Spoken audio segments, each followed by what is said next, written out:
When a millionaire in a wheelchair rolled into a rundown garage, everyone thought they knew her story. Paralyzed, adapted, moving on. But the mechanic with grease-stained hands looked past the custom controls and expensive modifications and asked the one question that shattered a decade of certainty. When was the last time someone asked you to stand?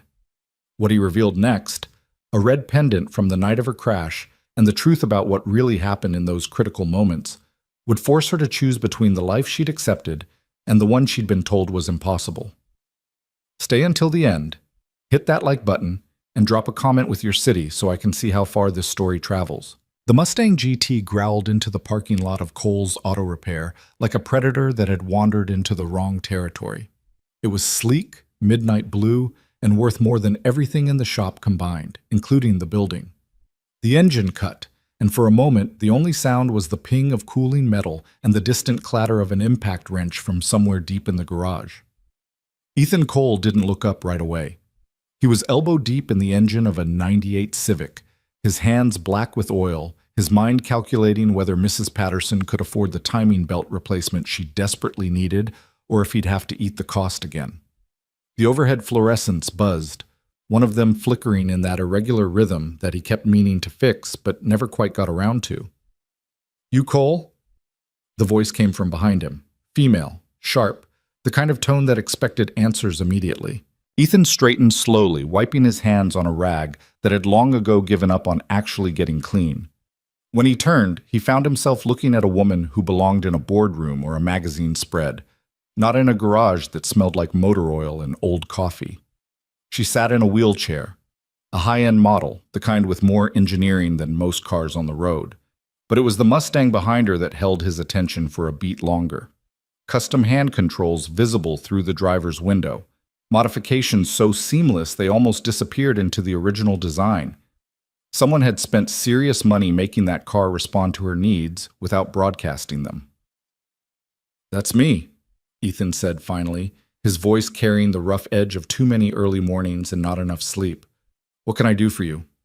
The woman rolled forward with practiced efficiency, her movements precise and controlled. She wore a cream-colored blazer over a black silk blouse, her dark hair pulled back in a style that probably had a French name he wouldn't know. Everything about her screamed money and control, except her eyes.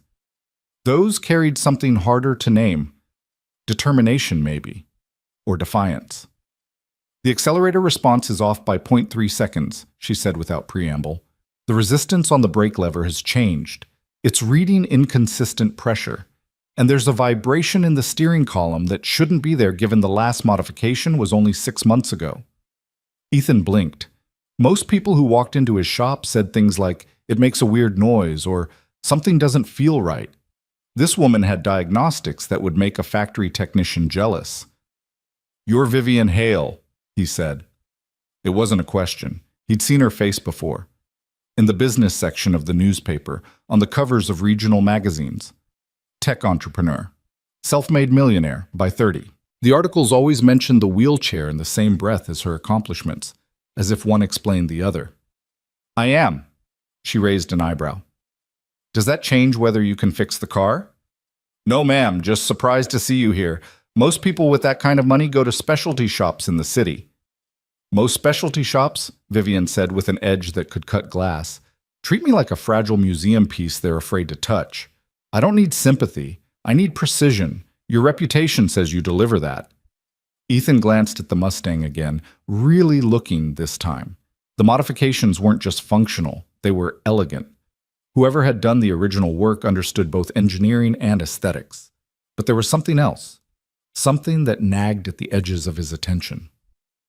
"Let me take a look," he said, already moving toward the car. Vivian followed, and Ethan was aware of her watching him with an intensity that felt like assessment. He opened the driver's door and slid into the seat, his hands automatically going to the custom controls.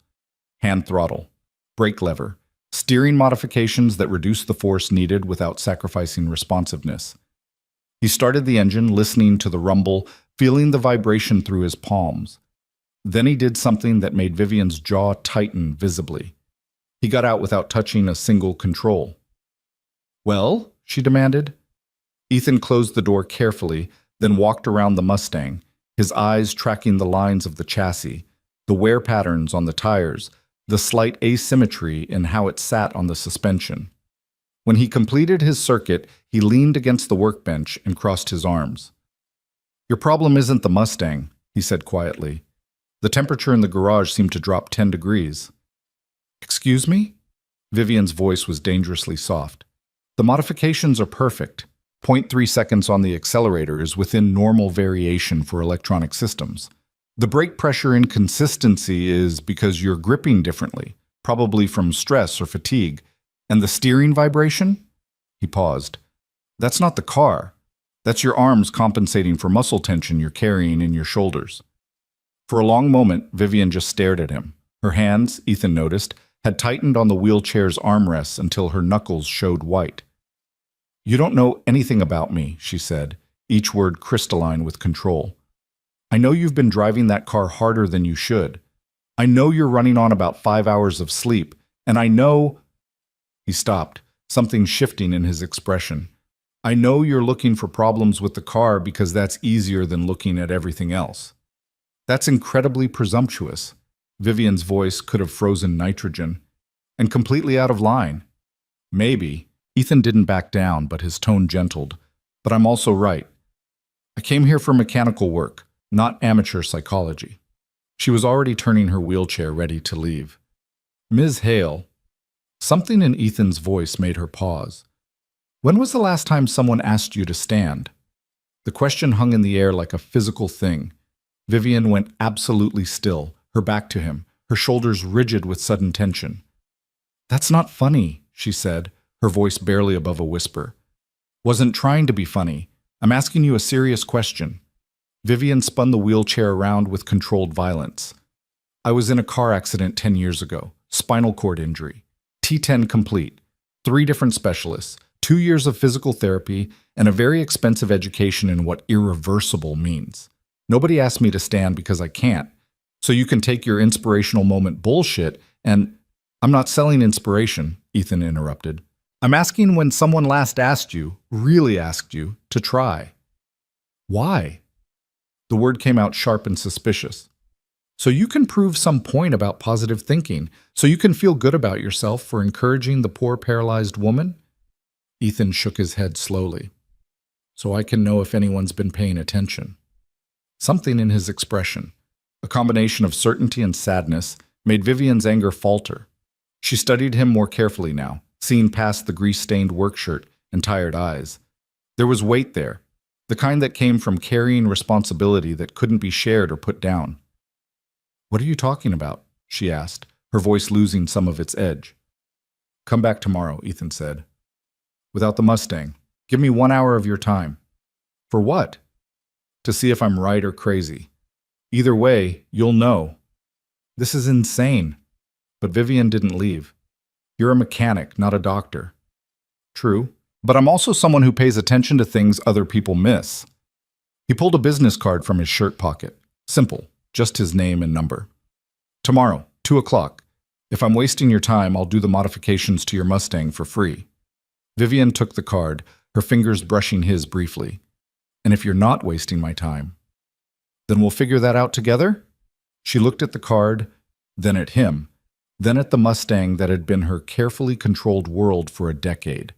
Every instinct told her to leave, to dismiss this whole bizarre encounter as a waste of time. But something, maybe the way he'd looked at the car before looking at her, maybe the complete absence of pity in his eyes, maybe just the sheer audacity of the question, made her pause.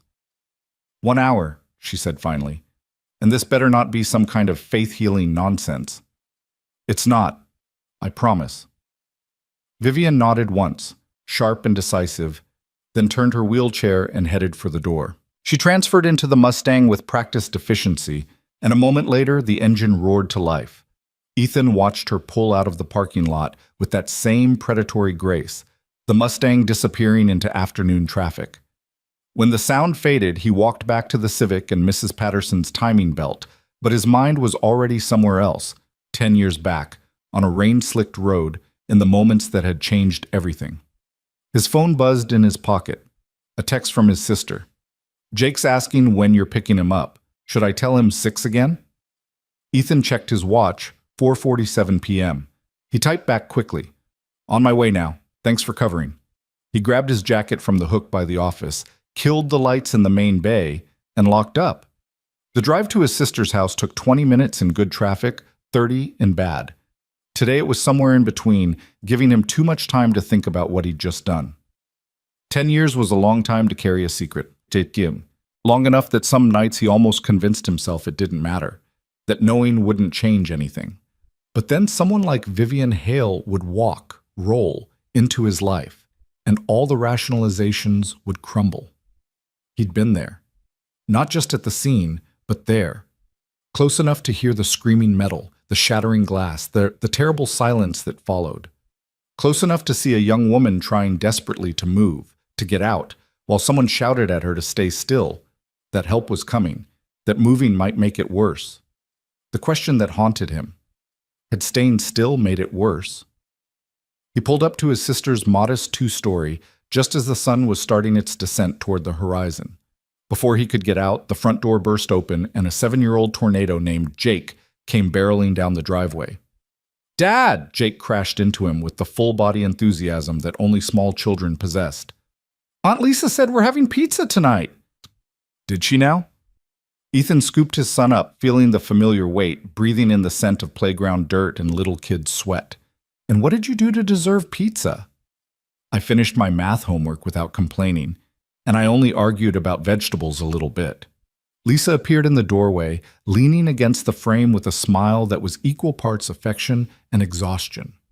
She was 3 years younger than Ethan, with the same dark hair and the same tendency to carry other people's burdens as her own. "He was actually great today," she said, as Ethan approached with Jake still wrapped around him like a koala. "But that math homework was definitely a team effort." "Fractions?" Ethan guessed. "Fractions," Lisa confirmed. "Why do they teach this stuff so early now?" "Because we're raising a generation of engineers," Ethan said, setting Jake down so he could grab his son's backpack from inside. "Or torturing parents. Could go either way." Lisa handed him his bag, then studied his face with the kind of attention that only siblings could muster. "You okay? You've got that look." "What look?" "The one that says you're chewing on something bigger than Mrs. Patterson's timing belt." Ethan glanced at Jake, who was already halfway to the truck, then back at his sister. "Vivian Hale came into the shop today." Lisa's eyes widened slightly. "The Vivian Hale? Tech millionaire Vivian Hale?" "That's the one." "What did she want?" "No, wait, don't tell me. That modified Mustang I've seen in the business magazines?" "Something like that." Ethan ran a hand through his hair. "I might have done something stupid." "How stupid are we talking?" "I asked her to come back tomorrow, without the car, to talk." Lisa was quiet for a moment, processing. Then, "Ethan, tell me you're not going to—" "I don't know what I'm going to do," he interrupted, "but I can't just let it go. Not this time." "It's been 10 years. What makes you think she'd even believe you?" "I kept something from that night." He didn't elaborate, didn't need to. Lisa knew the story, had heard it enough times in those early months when he'd wake up in cold sweats, replaying every second. "And you think showing her some piece of evidence is going to change a decade of medical diagnoses? Of her entire life built around a reality that 3 different specialists confirmed? I think someone needs to ask the questions that everyone else was too afraid to ask, or too tired, or too worried about liability." "Ethan," Lisa's voice softened, "I love that you care. I love that you want to help. But you can't fix everything. And you can't fix everyone. I'm not trying to fix her. I'm trying to give her information she deserves to have. Information that might destroy the life she's built. Have you thought about that? What if you're right, and she finds out she spent 10 years in a wheelchair because someone was overcautious? What if you're wrong, and you give her false hope? Either way, you're not a doctor. You're a mechanic with a good heart and a tendency to take on other people's pain." Jake called from the truck. "Dad, are we getting pizza or not?" "Yeah, buddy, we're getting pizza," Ethan called back, then turned to Lisa again. "I hear you, but I have to at least try."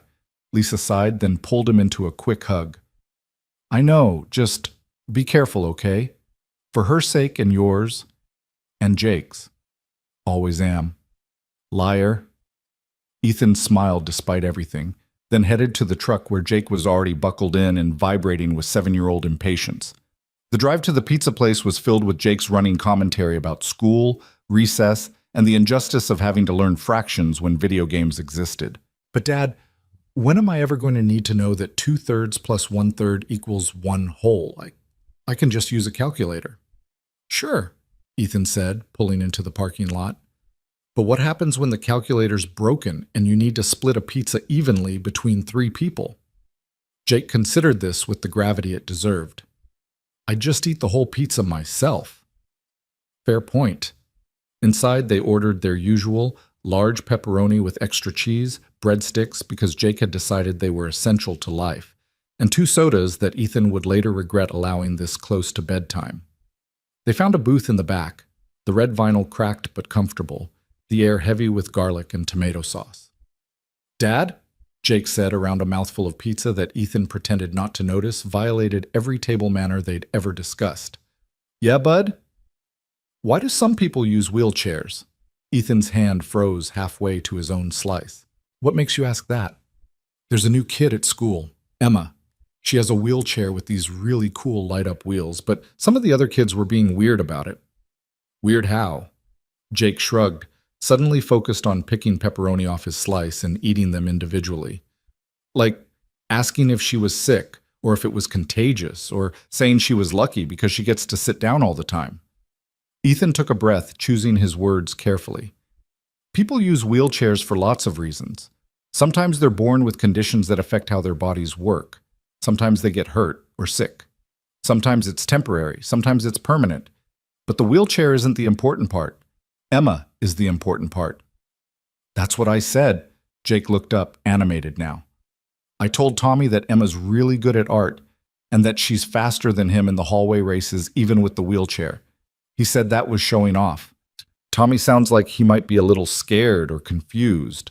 Sometimes when people don't understand something, they act weird about it. Were you ever scared of someone in a wheelchair? The question landed like a punch.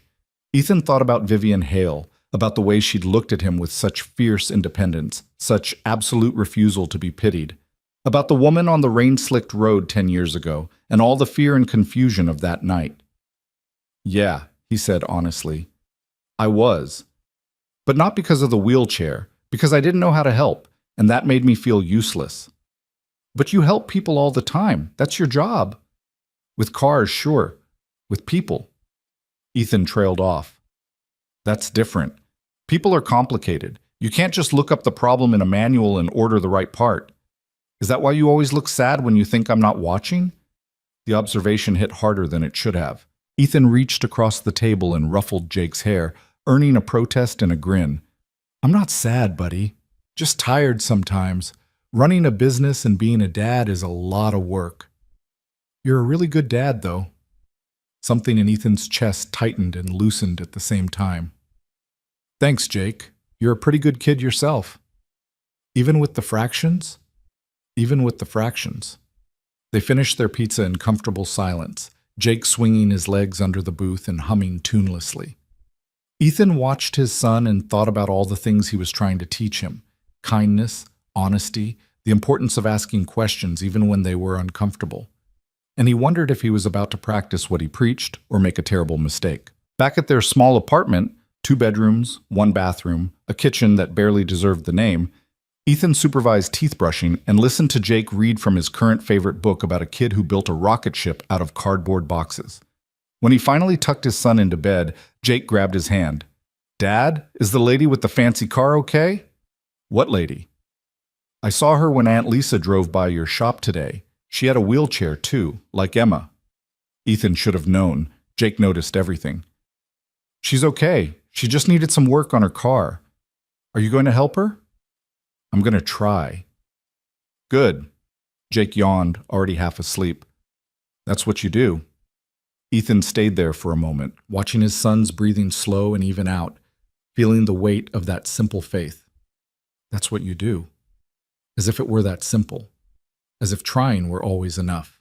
He retreated to the living room, poured himself a glass of water, because coffee this late would guarantee insomnia, and pulled out the small cardboard box he kept in the back of his closet. Inside, wrapped in tissue paper that had yellowed with age, was a red pendant on a broken silver chain. He'd found it at the scene, half buried in the grass where they'd pulled Vivian from the wreckage. Had meant to turn it in to the police, to Lost and Found, to someone official. But in the chaos of statements and aftermath, he'd forgotten. By the time he remembered, weeks had passed, and it felt too late, too strange to explain. So he'd kept it. A small piece of evidence, a reminder of the night when he'd arrived seconds too late to prevent the crash, but early enough to see everything that happened after. The pendant was simple, a red stone, probably garnet, set in tarnished silver. The chain had broken in the accident, but the pendant itself was intact. He turned it over in his hands, remembering. She'd been conscious when he'd pulled over, his own heart hammering from the close call of nearly hitting the already crashed vehicles himself. The other car, the one that had swerved into her lane, was empty, the driver having fled the scene. But Vivian's Mustang was crumpled against a guardrail, steam rising from the engine, and through the shattered driver's window he could see her moving, trying to move. She was making sounds, pain, panic, confusion, and reaching for the door handle with shaking hands. He'd run to her, shouting without thinking, "Don't move! Help is coming! Don't move!" She'd looked at him, her eyes wide and terrified, and stopped. Just stopped. And then the paramedics had arrived, and they'd said the same thing. Don't move, stabilize the spine, careful, careful, careful. And by the time they'd gotten her out and into the ambulance, she wasn't moving her legs anymore. Had she been able to before? In those first moments? He'd replayed the scene 1,000 times, trying to be sure, trying to separate what he'd actually seen from what his guilty conscience had invented.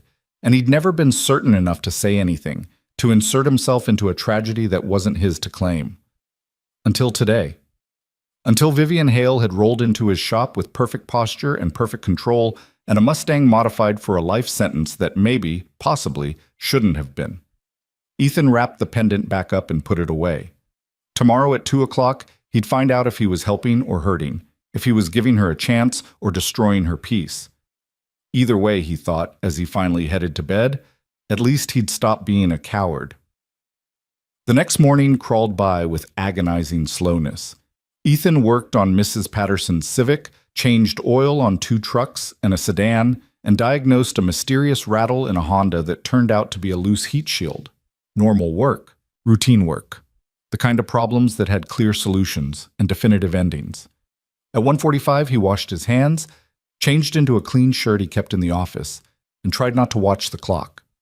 At 1:57, he heard the distinctive sound of an expensive wheelchair's electric motor, and his heartbeat kicked up several notches. Vivian appeared in the doorway of the shop, backlit by afternoon sun, and for a moment Ethan saw her as she must see herself, powerful, in control, expecting the world to accommodate her rather than the other way around. She'd dressed down slightly, slacks instead of a skirt, a simple blouse instead of the blazer, but she still carried herself like someone who owned boardrooms.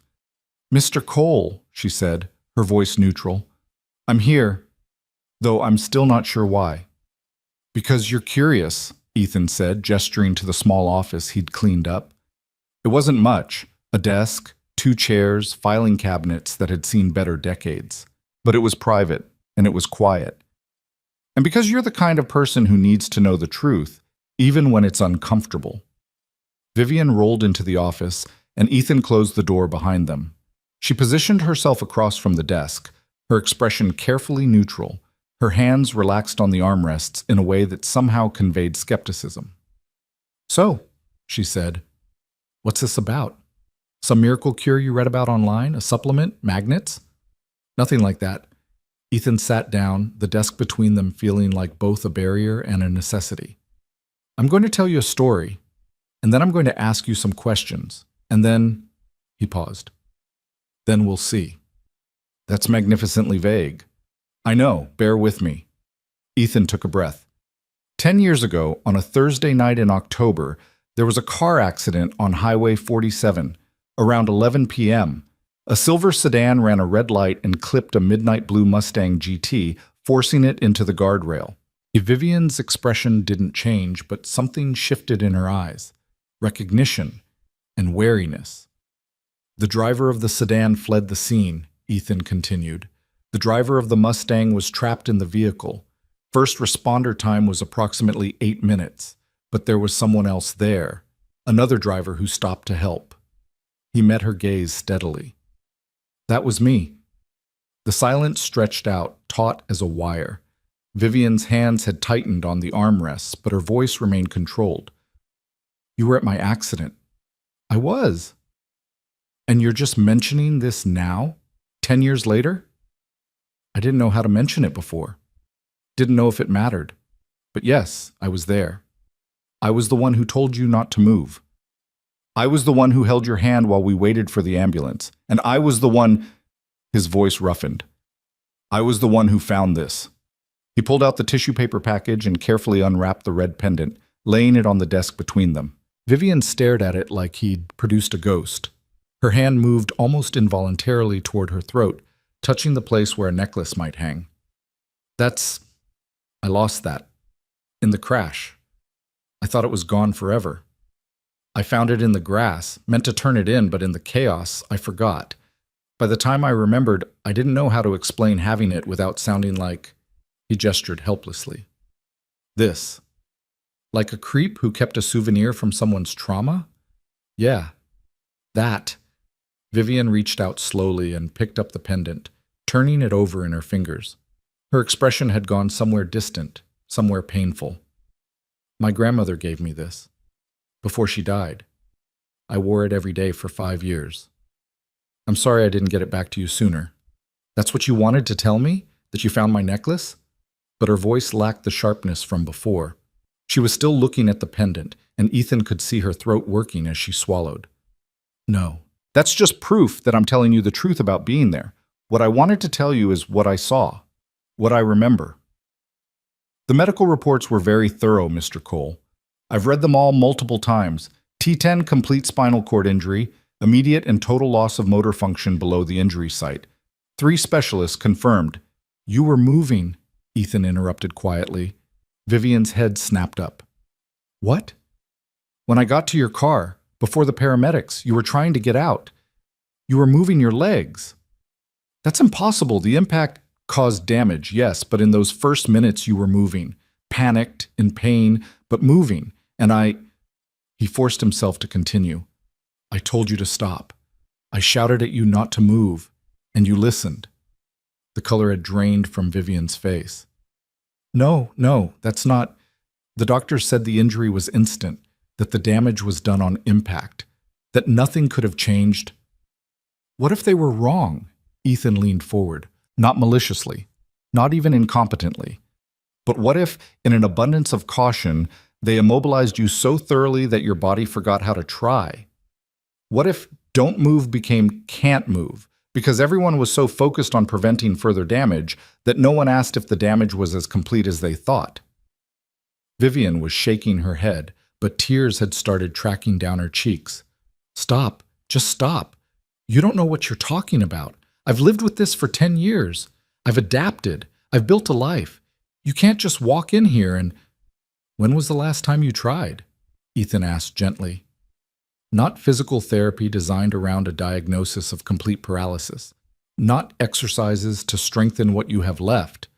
When was the last time someone asked you to actually try to stand? Because I can't. The words came out ragged, torn from someplace deep.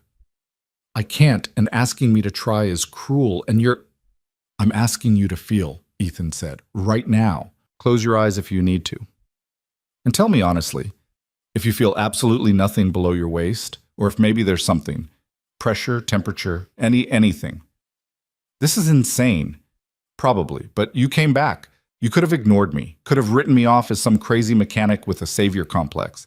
But you came back because some part of you wonders too. Vivian wiped at her tears with angry, frustrated movements. But she didn't leave. She sat there, the pendant clutched in one hand, her breathing uneven, her entire world clearly shaking on its foundations. I don't know what you want from me, she whispered. Nothing, Ethan said. I don't want anything. But I think you deserve to know what I saw. You deserve to ask questions that maybe no one else was brave enough to ask. And you deserve... He paused. You deserve someone who looks at you and doesn't see a diagnosis. Who sees a person who had something terrible happen and who's been told for 10 years that the door is closed when maybe it was just locked? And if you're wrong, if I spend energy and hope and time chasing something impossible, then you'll know for sure, and you can stop wondering. Vivian was quiet for a long time, her fingers tracing the outline of the pendant. When she finally spoke, her voice was small, in a way that didn't match her usual commanding presence. What do you want me to do? Right now? Just feel. Don't move. Don't try anything. Just close your eyes and pay attention to your body. Not what you think you should feel, what you actually feel. This is ridiculous. Maybe. Do it anyway. After a long hesitation, Vivian closed her eyes. Her jaw was tight, her shoulders tense, but she sat there, breathing, focusing. Ethan waited, watching the emotions play across her face. Skepticism, frustration, concentration, and then something else. Surprise, confusion. Her eyes opened, meeting his with an expression of such vulnerable uncertainty that it hurt to look at. I feel warmth in my thighs, but that's probably just referred sensation or it's real, Ethan said, and it's worth investigating. I can't afford to hope like this. It'll destroy me. Then we won't call it hope. We'll call it data collection. We'll call it asking questions. We'll call it whatever you need to call it to make it feel safe. But please, Vivian, give yourself permission to at least look. She held his gaze for a long moment, and Ethan saw the war happening behind her eyes, between the life she'd built and accepted and the terrifying possibility that it hadn't been necessary, between the safety of certainty and the danger of questioning everything. Finally, she nodded, just once, barely perceptible. Okay, she whispered. Tell me what to do. And Ethan, who'd been carrying the weight of that October night for a decade, who'd second-guessed himself 1,000 times, who had no medical degree and no business making promises he couldn't keep, said the only thing he could say, we start small, we go slow, and we don't give up until we know for sure. It wasn't hope he was offering, it was just permission. Permission to question, permission to try, permission to stand, even if only in the attempt. And sometimes, Ethan thought as Vivian straightened her shoulders and wiped away the last of her tears, permission was the most powerful thing you could give someone who'd been told for too long that they didn't deserve it. The first session lasted exactly 47 minutes, and by the end of it, Vivian felt like she'd run a marathon while sitting perfectly still. Ethan had pulled a folding chair from the corner of the office and positioned it in front of her wheelchair, sitting close enough that their knees nearly touched. He'd started with questions that felt absurd in their simplicity. Could she feel the texture of her slacks against her skin? Could she sense the temperature difference between the parts of her body touching the wheelchair and those exposed to air? Could she detect any sensation at all when he placed his hand lightly on her knee without telling her where he was touching? I don't know, she'd said to that last one, frustration bleeding into her voice. I think I feel something, but it might just be wishful thinking. How am I supposed to tell the difference? You're not. Not yet. Ethan's voice had remained steady, patient in a way that somehow didn't feel condescending. Right now we're just gathering information. No judgment, no expectations, just data. Data, Vivian repeated, latching onto the word like a lifeline. She could deal with data. Data was safe, objective, quantifiable. Data didn't require hope.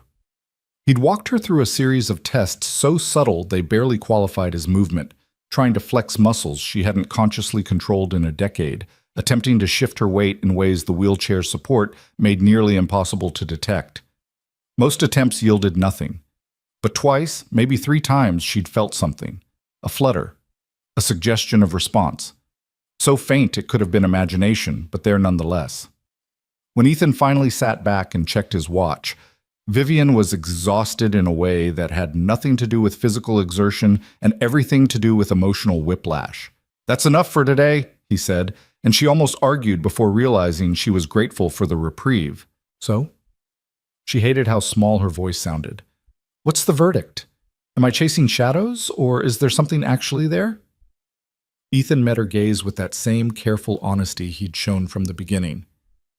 I think there's something, but I also think it's going to take time to figure out what that something means. Your body's been receiving the same message for 10 years.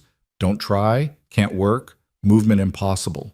We're asking it to consider a different possibility, and that's not going to happen overnight. Time, Vivian laughed, but it came out bitter. I've already lost 10 years. How much more time am I supposed to invest in, maybe? That's not a question I can answer for you. Ethan stood, giving her space, giving her the power to choose. But I can tell you this, I'll be here tomorrow at 2 if you want to try again. And the day after that, and the day after that, for as long as it takes to get you real answers. Why? The question burst out before she could stop it. Why do you care? You don't know me. This isn't your responsibility. You could have just fixed my car and sent me on my way. Something shifted in Ethan's expression, a shadow of old guilt crossing his features. Because I was there. Because I told you not to move, and maybe that was the right call, or maybe it wasn't. But either way, I've been carrying that night around for 10 years. And if there's even a chance that my caution contributed to your diagnosis, then yeah, it kind of is my responsibility. That's not fair to you. You were trying to help. Maybe. But impact matters more than intention. He moved toward the door, then paused. Look, you don't owe me anything. Not your time, not your trust, not another session. But if you decide you want to keep digging, I'm here. No pressure, no promises. Just possibility. Vivian sat in the office for a long time after he left, staring at the red pendant in her palm, feeling the weight of a choice that shouldn't have to exist. The smart thing would be to leave, to go back to her carefully constructed life, to write this off as a bizarre detour and nothing more. But she'd felt something. Maybe just pressure, maybe just referred sensation from muscles that still worked affecting nerves that supposedly didn't, but something. And Vivian Hale hadn't built a multi-million-dollar company by walking away from possibilities just because they were terrifying. She returned the next day, and the day after that. By the end of the first week, they'd established a routine. 2 o'clock sessions, 45 minutes to an hour, in the small office that smelled like motor oil and old coffee. Ethan would start with the same baseline questions. What do you feel? Where do you feel it? Rate the sensation on a scale from 0 to 10. Then they'd move into gentle attempts at voluntary movement, Ethan's hands providing tactile feedback and support, while Vivian tried to reconnect with muscles that had been dormant for a decade. Progress, if you could call it that, came in increments so small they were almost insulting. The ability to sense when Ethan touched her right knee versus her left. A faint warmth in her thighs when she focused hard enough. Once, just once, what might have been the beginning of a muscle contraction in her right quadriceps that lasted all of 2 seconds before disappearing. I felt it, she'd gasped, her hand shooting out to grab Ethan's arm. Did you see that? Tell me you saw that. I saw it. His voice had been carefully neutral, but his eyes held something that looked like cautious excitement. Do it again. She'd tried. For 10 minutes, she'd tried with every ounce of concentration she possessed. But the moment had passed, the connection severed, and eventually she'd slumped back in frustration, tears threatening at the edges of her vision. It's gone. Whatever it was, it's gone. For now, Ethan had said, but you did it once. That means it's possible. We just have to figure out how to make it repeatable. Vivian had gone home that night and done something she hadn't done in years. She'd researched incomplete spinal cord injuries, neuroplasticity, cases of delayed recovery. The medical literature was dense and often contradictory, but certain themes emerged. The brain could rewire itself given time and proper stimulus. Injuries initially classified as complete sometimes proved incomplete upon further testing. Function could return months or even years after the initial trauma, though the likelihood decreased significantly as time passed. 10 years was a long time, but not impossible, just improbable. She'd fallen asleep at her computer, surrounded by medical journals and case studies. Her dreams a confused tangle of walking and falling and trying to remember what it felt like to stand on her own 2 feet. The second week brought a complication Vivian hadn't anticipated.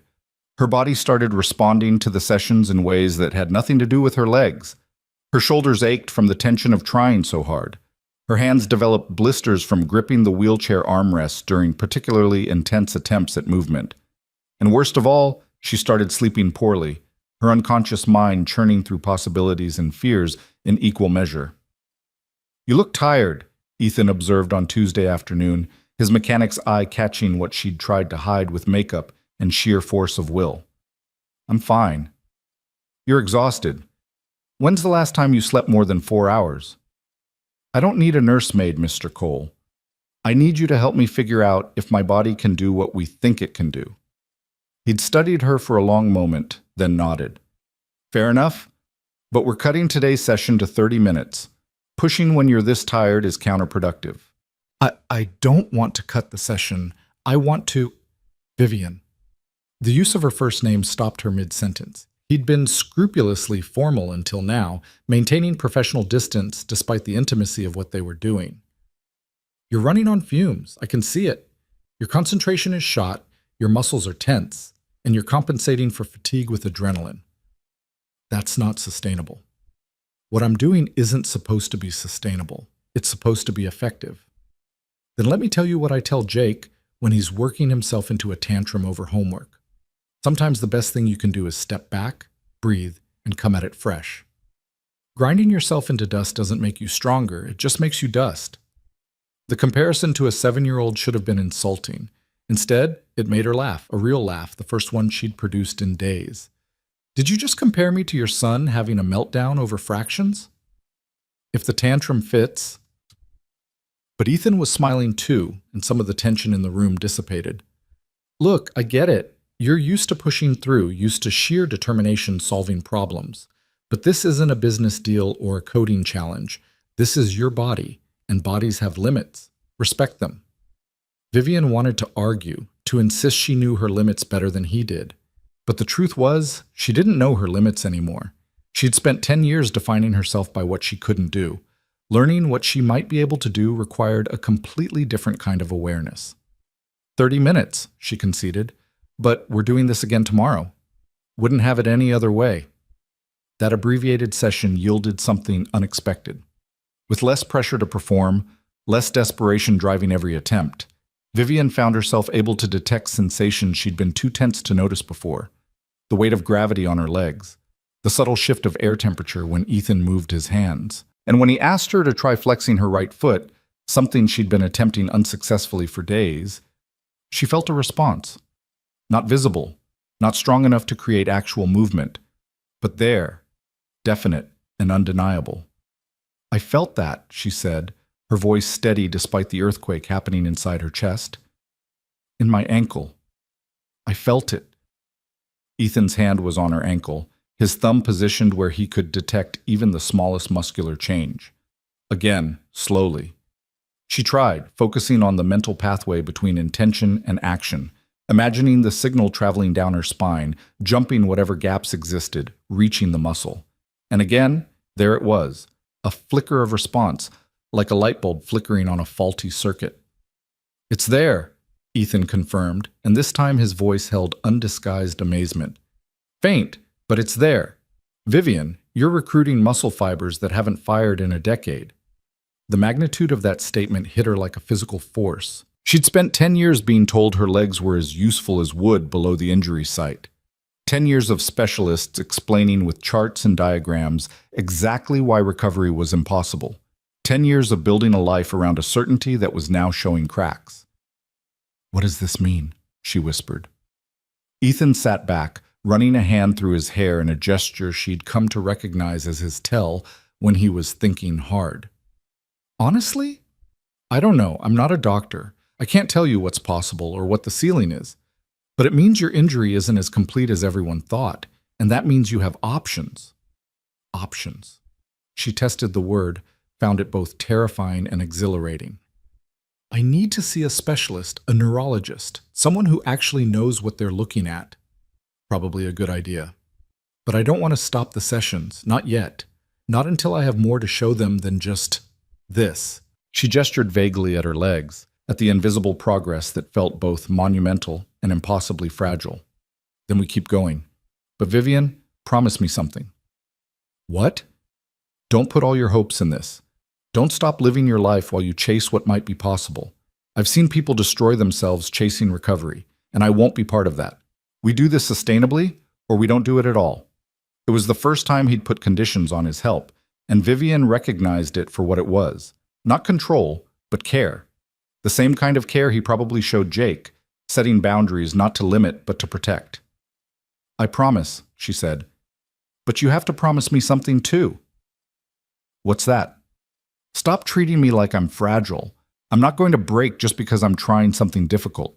I've built a company from nothing, survived a decade of people telling me what I can't do, and learned to navigate a world that wasn't designed for me. I'm tougher than I look." Ethan's expression softened with something that looked like respect. "Deal.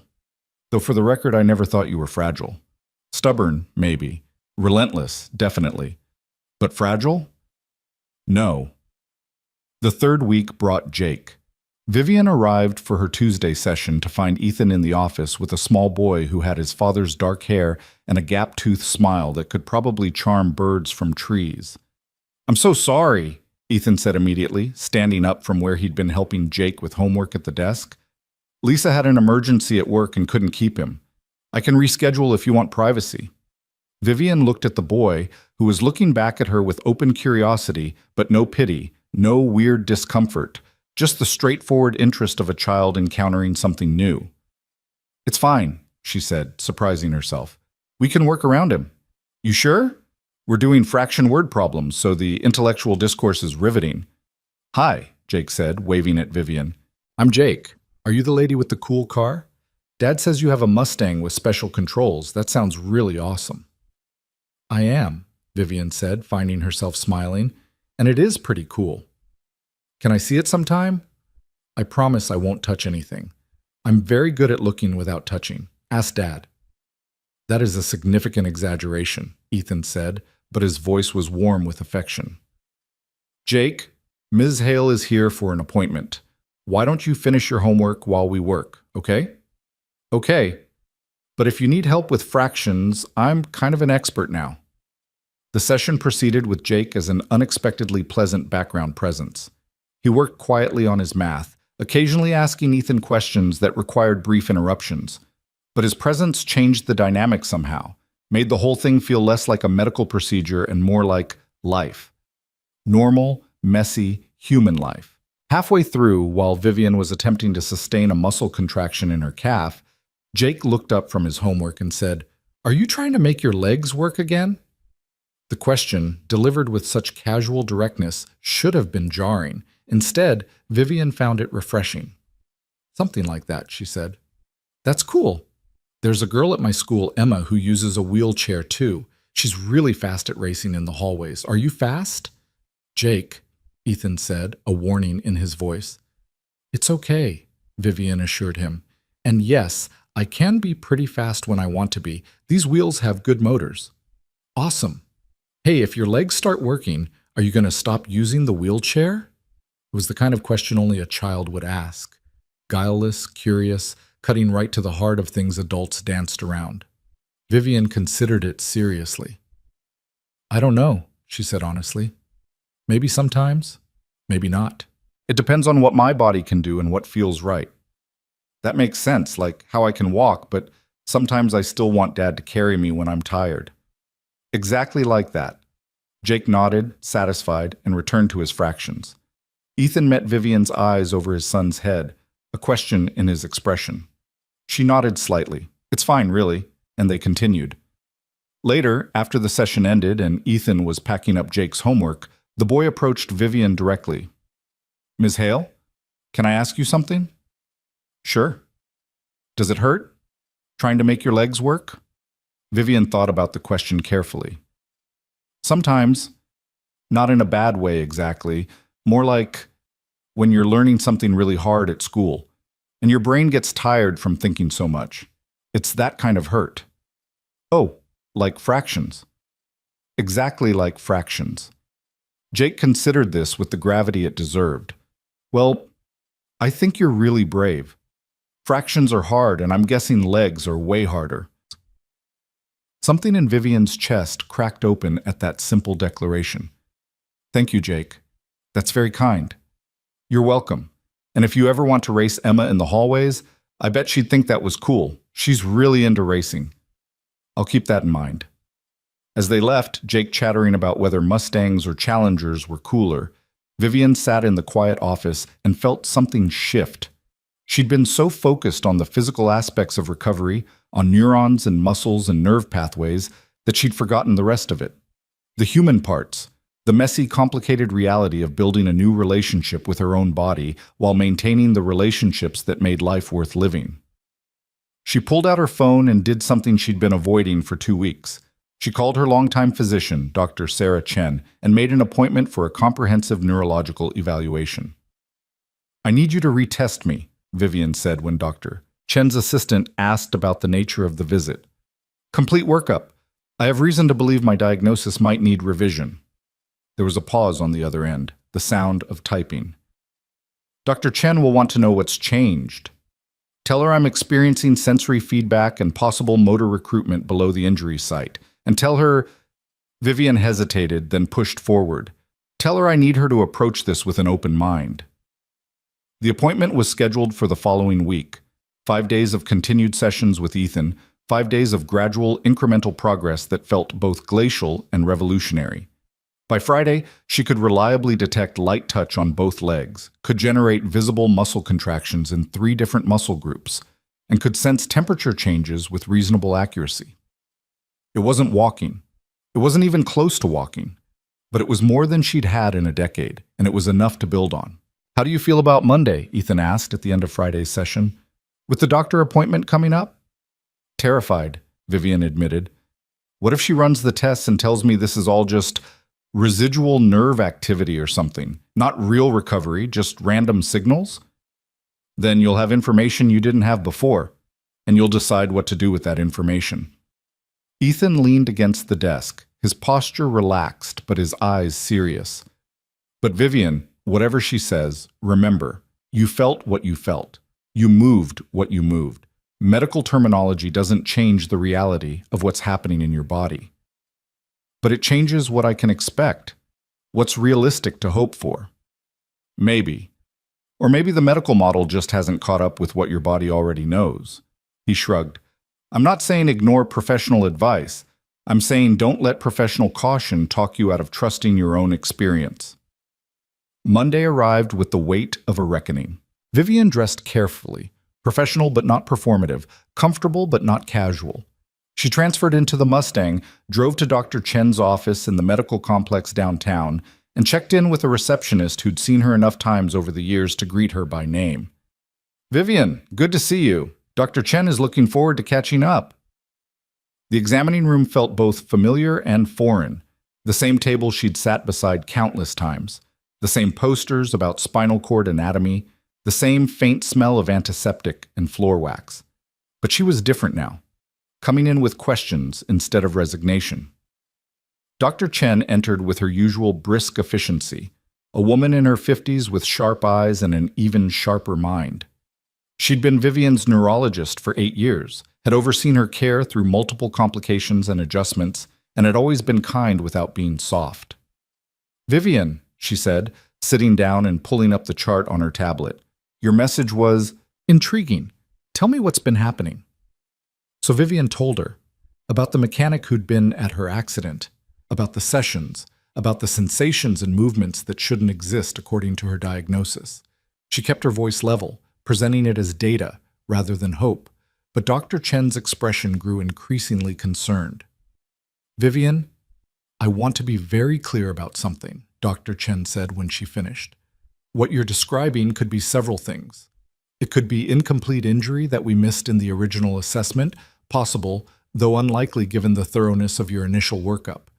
It could be neuroplasticity creating new pathways around the injury, or it could be psychosomatic response, wishful thinking, manifesting as perceived sensation. I know the difference between imagination and actual feeling.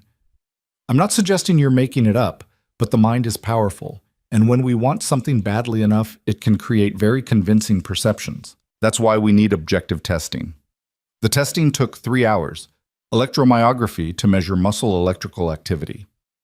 Nerve conduction studies. Updated MRI imaging. Sensory testing with instruments instead of Ethan's hands.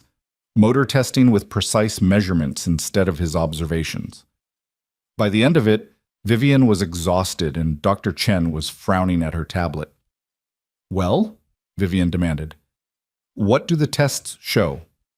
Dr. Chen looked up, her expression carefully neutral, the kind of neutrality that doctors used when they were about to deliver news they knew the patient wouldn't want to hear.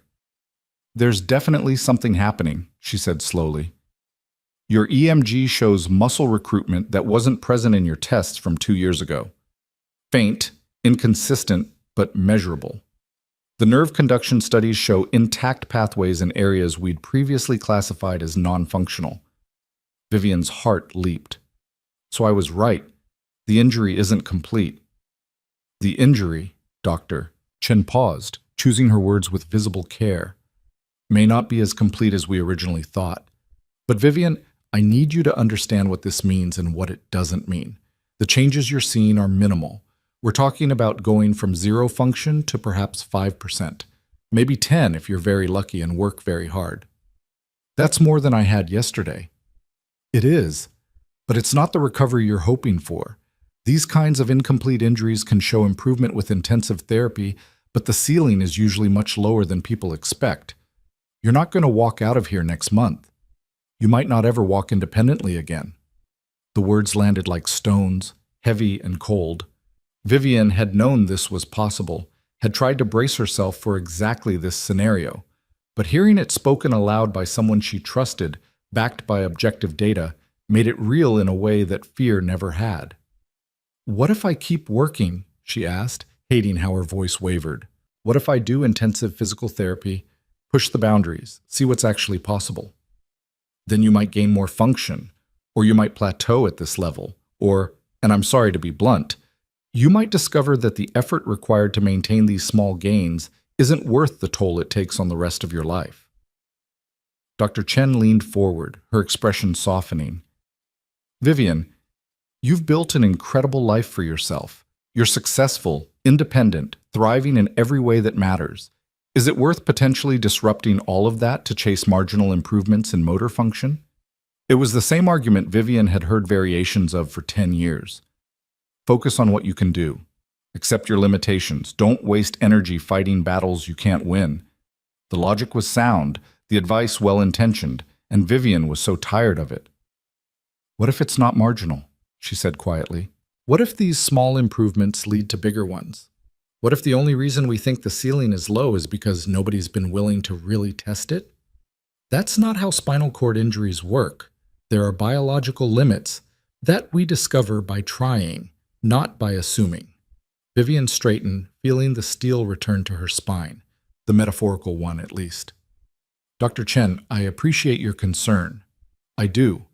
But I need you to write me a referral for intensive physical therapy, real therapy, not maintenance. And I need you to approach my case as if recovery is possible, not as if I'm grasping at false hope. Dr. Chen was quiet for a long moment. Then she sighed, the sound carrying years of medical pragmatism confronting stubborn patient determination. I'll write the referral, she said, but I'm also going to be monitoring you closely. If I see this pursuit affecting your mental health, your physical well-being, or your quality of life, we're having another conversation. Deal. Deal.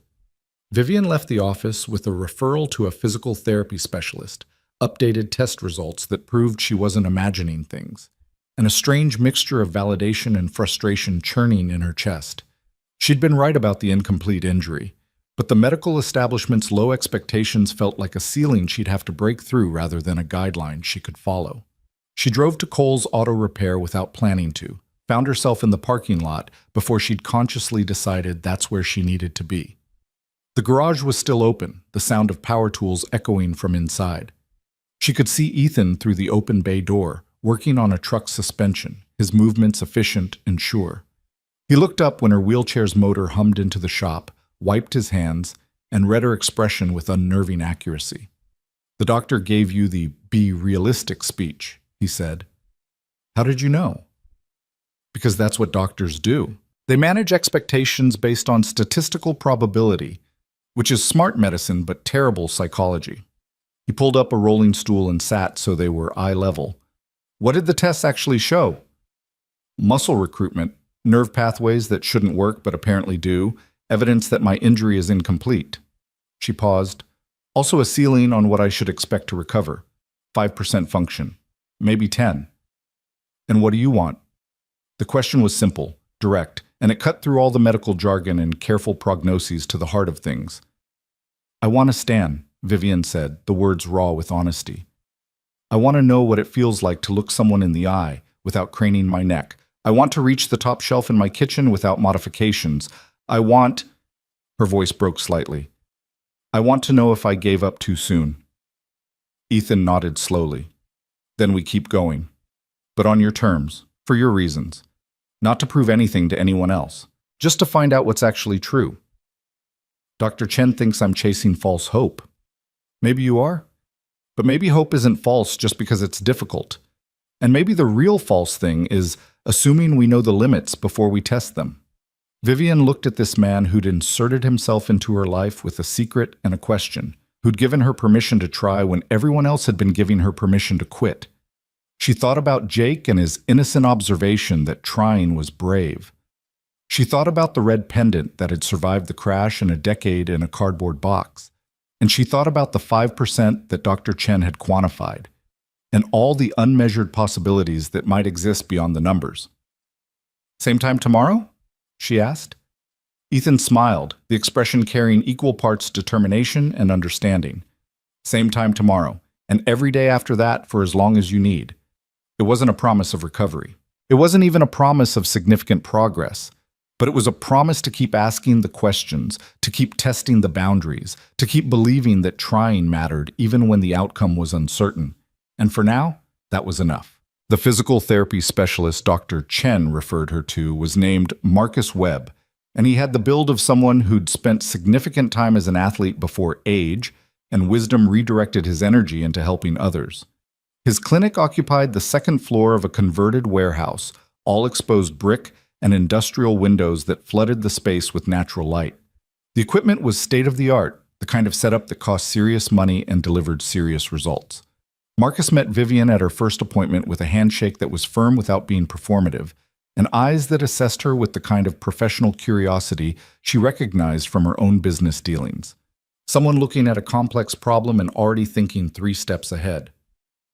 Dr. Chen sent me your files, he said, gesturing her toward his office. Interesting case. T10 incomplete, delayed presentation of residual function, patient-initiated investigation. How long have you been working with this mechanic she mentioned? About a month now. Vivian followed him into the office, noting the diplomas on the wall, the photos of patients at various stages of recovery, the well-worn copy of a neuroscience textbook on his desk. He's not a medical professional, but he's been effective. Effective how?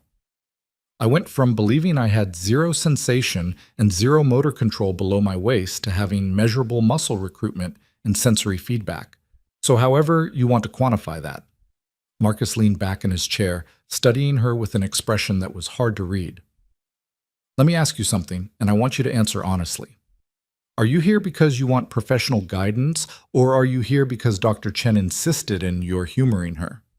The bluntness caught Vivian off guard, but she appreciated it. Both, if I'm being honest. I don't think Dr. Chen is wrong about needing proper therapy, but I also don't think she's right about the ceiling being as low as she claims. Fair enough. So here's how I work. I don't sell miracles, I don't make promises I can't keep, and I don't let patients destroy themselves chasing outcomes that aren't realistic. But I also don't assume we know your ceiling until we test it. The body's capacity for adaptation and recovery can surprise even experienced clinicians. So we're going to work hard, measure everything, and see what's actually possible. Sound good? Sounds perfect. Good. Now get out of that chair and let's see what you can actually do. The command was delivered so matter-of-factly that Vivian almost complied before her brain caught up. I can't just get out of the chair. Can't or haven't tried recently? Marcus was already moving toward the therapy mats, clearly expecting her to follow. Because, according to your files, you've got some motor recruitment happening. Let's find out what that translates to in practical terms. What followed was 2 hours of the most intense physical work Vivian had done in a decade. Marcus had her transferred to a therapy table, then systematically tested every muscle group from her hips down. Some responded. Most didn't. But the ones that did, The slight contraction in her right quadriceps, the flicker of response in her left hip flexor, the sustained engagement in her core muscles, those he cataloged with the precision of a scientist and the enthusiasm of a coach who just spotted untapped potential. "Okay," he said finally, making notes on his tablet. "Here's what I'm seeing. You've got partial innervation in several key muscle groups. It's not symmetric, it's not consistent, and it's definitely not enough for independent ambulation yet. But the foundation is there. The question is whether we can build on it." "Yet?" Vivian repeated, catching the word. "You said yet." "I did, because I've seen stranger things happen with dedicated work. But Vivian, I need you to understand the reality here. Even if we achieve the best-case scenario, you're looking at assisted ambulation at most. Braces, walker, maybe eventually a cane for short distances. You're probably never going to be running marathons or ditching the wheelchair entirely. It's a tool you're going to need for the rest of your life, regardless of what else we achieve." "I know, but assisted ambulation is more than I had yesterday." Marcus nodded, something approving in his expression. "Good attitude. All right, here's the plan.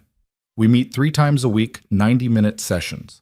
I'm going to work on strengthening what you have, improving consistency in recruitment, and teaching your nervous system new pathways around the injury. It's going to be hard, it's going to be frustrating, and some days you're going to hate me. But if you stick with it, we'll see progress." "What about the work I've been doing with Ethan?" "The mechanic?" Marcus considered. "If it's been working for you, I'd say keep it up. Different perspectives can be valuable, and if he's helping you tune into your body's signals, that's not something I can replicate in a clinical setting. Just make sure you're not overworking. Recovery requires rest as much as effort." Vivian left that first session exhausted, sore, and more hopeful than she'd allowed herself to be in weeks. Marcus didn't promise miracles, but he also didn't dismiss possibilities. He saw the same data Dr. Chen had seen and reached a different conclusion. Not that Vivian should be grateful for 5%, but that 5% might be a starting point rather than a destination. She went straight to Cole's auto repair from the clinic, found Ethan finishing up with a customer. He waved her into the office and joined her a few minutes later, his work shirt stained with fresh grease, his expression openly curious. "How'd it go with the specialist?" "He told me I'm probably never going to run marathons, but that assisted ambulation might be achievable with dedicated work." Vivian found herself smiling despite the exhaustion. "Then he spent 2 hours putting me through tests that made our sessions feel gentle." "That good, huh?" "That thorough. He wants me 3 times a week, which means between his sessions and ours, I'm going to be spending a significant portion of my life focused on nerve pathways and muscle recruitment." Ethan pulled up the rolling stool, his movements easy and unselfconscious. "You sure that's sustainable? That's a lot of energy to dedicate to something with uncertain outcomes." "Is it?" Vivian met his gaze squarely. "You spend your days fixing cars that might break down again. You're raising a son who might grow up to resent you or make mistakes or break your heart. You dedicated a decade to carrying guilt about an accident that wasn't your fault. We all spend energy on uncertain outcomes. At least this one is mine to choose." Something shifted in Ethan's expression, a recognition of truth that went beyond the immediate conversation. "Fair point, so we keep going. We keep going, but I need to ask you something, and I need you to be honest." "Okay. Why are you really doing this? And don't tell me it's guilt about that night. That might have been the catalyst, but you've invested too much time and care for this to just be about absolving yourself." Ethan was quiet for a long moment, his gaze drifting to the window where the late afternoon sun slanted through dust motes and oil haze. When he finally spoke, his voice carried a weight that suggested he was excavating truth from someplace deep.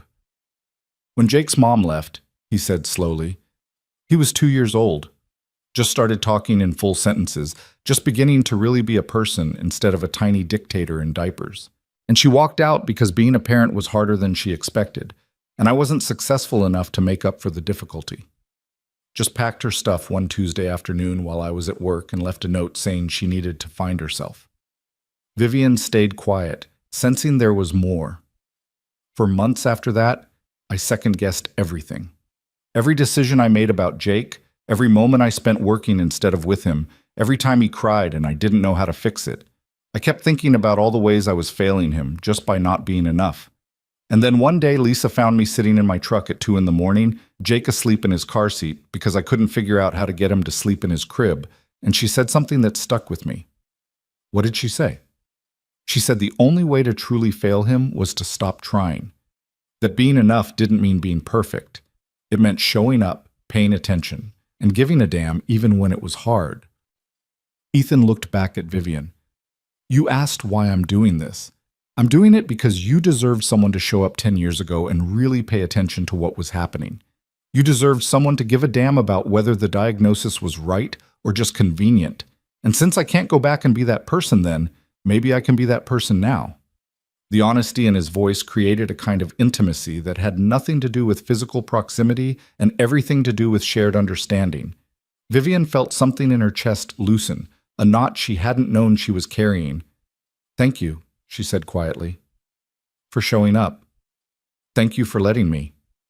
They worked together for another 40 minutes that day, the session taking on a different quality now that the underlying motivations were named and acknowledged.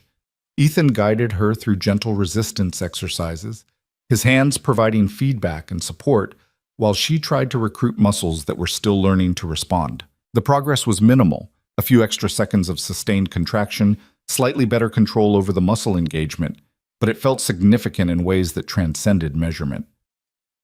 When they finished, Vivian stayed in the office while Ethan went to lock up the garage. Through the window, she could see him moving through the space with practiced efficiency, shutting off lights, checking locks, tidying the perpetual chaos of tools and parts. It was the choreography of someone who'd performed these same actions thousands of times, who'd built a life from routine and responsibility and small acts of care that added up to something meaningful. Her phone buzzed with a text from her assistant. Board meeting moved to Thursday. Also, the Henderson contract needs your signature by tomorrow.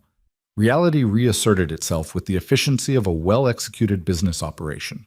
She'd been so focused on nerve pathways and muscle recruitment that she'd almost forgotten she had a company to run, a business that didn't pause just because she was chasing physical recovery. She spent that evening in her home office, reviewing contracts and financial projections with the same focused intensity she brought to physical therapy. The work was familiar, comfortable in the way that expertise always was. She could read a balance sheet faster than most people could read a text message, could spot problematic contract language from 3 paragraphs away, could project quarterly earnings with accuracy that made her CFO nervous about being replaced by her intuition. But underneath the competence, underneath the practiced ease of doing what she was good at, was a new awareness. She'd spent 10 years building this life, this version of herself that was defined by what she could control and master from a seated position. And it was a good life, a successful life, a life that most people would envy. The question that kept nagging at her was whether it was the life she would have chosen if she'd known there were other options. Her phone rang just after 11. Marcus Webb, according to the caller ID. She answered with the slight apprehension that came from medical professionals calling outside business hours. Vivian, sorry for the late call. I was reviewing your test results and I wanted to discuss something before our next session. What is it? I want to try electrical stimulation therapy. We use it to help retrain neural pathways, strengthen muscle response, potentially improve the consistency of what you're already achieving. It's not invasive, but it is intense, and I wanted to make sure you're comfortable with adding another component to the treatment plan. Will it help? In cases like yours, it can accelerate progress. No guarantees, but the research is promising. I've got openings if you want to add a 4th session each week. Vivian looked at her calendar, already crowded with business meetings, therapy sessions, and the daily sessions with Ethan. Adding another 90 minutes would mean restructuring her entire schedule, delegating more at work, accepting that recovery was going to consume even more of her life. Do it, she said. Send me the available times and I'll make it work. You're sure? That's a significant commitment. I'm sure. If there's even a chance it helps, I want to try it. After she hung up, Vivian sat in the quiet of her home office and let herself feel the full weight of the choice she was making. She was all in now, committed to a path that might lead to marginal improvements or might lead nowhere at all. She was risking comfort, risking the equilibrium she'd spent a decade building, risking the very real possibility of devastating disappointment. And she was doing it anyway, because the alternative, spending the rest of her life wondering what might have been possible, felt like a different kind of paralysis. The next 2 weeks blurred together in a relentless cycle of therapy, work, and incremental progress. Marcus's sessions were systematic and demanding, breaking down movement into component parts and rebuilding her neuromuscular connections from the ground up. The electrical stimulation therapy was exactly as intense as he'd warned, her muscles contracting under external impulse, her nervous system learning to recognize and replicate the patterns. Ethan's sessions became the counterpoint to Marcus's clinical precision, less structured, more intuitive, focused on helping her tune into the subtle signals her body was sending. He taught her to differentiate between actual sensation and phantom feeling, to recognize the difference between muscle fatigue and muscle recruitment, to push without destroying herself in the pursuit of progress. And progress came, measured in increments so small they would have been laughable if they weren't so hard-won. She could hold a muscle contraction for 30 seconds instead of 10. She could recruit her hip flexors with 70% consistency instead of 40. She could detect temperature changes with enough accuracy to pass Marcus's clinical tests. But the real breakthrough came on a Thursday afternoon in Ethan's office, during what should have been a routine session. They'd been working on weight-bearing exercises, Vivian standing in a supported frame while trying to engage her leg muscles enough to take some of her weight off her arms. It was exhausting work, the kind that left her trembling and drenched in sweat within minutes. But Ethan had a theory that actually putting her body in the position it was trying to relearn, might trigger responses that horizontal exercises couldn't access. "Okay," he said, his hand steadying her hips while she gripped the parallel bars. "Same as before. Try to straighten your right leg. Push through the heel. Engage the quad." Vivian focused, marshaling every ounce of concentration, imagining the neural pathway lighting up like a highway at night. Push, engage, straighten, and her legs straightened. Not much, maybe 30 degrees, but it was visible, measurable, undeniable. Her knee extended, her leg bore weight, and for 3 glorious seconds before the muscle gave out, she was standing with partial support instead of full suspension. "Did you see that?" She was gasping, her voice shaking. "Tell me you saw that." "I saw it." Ethan's voice was rough with emotion. "Do it again." She tried, failed, tried again. The third attempt yielded another 2 seconds of extension, the muscle trembling with effort but holding. By the 5th attempt, she was crying and laughing at the same time, her whole body shaking with exhaustion and exhilaration.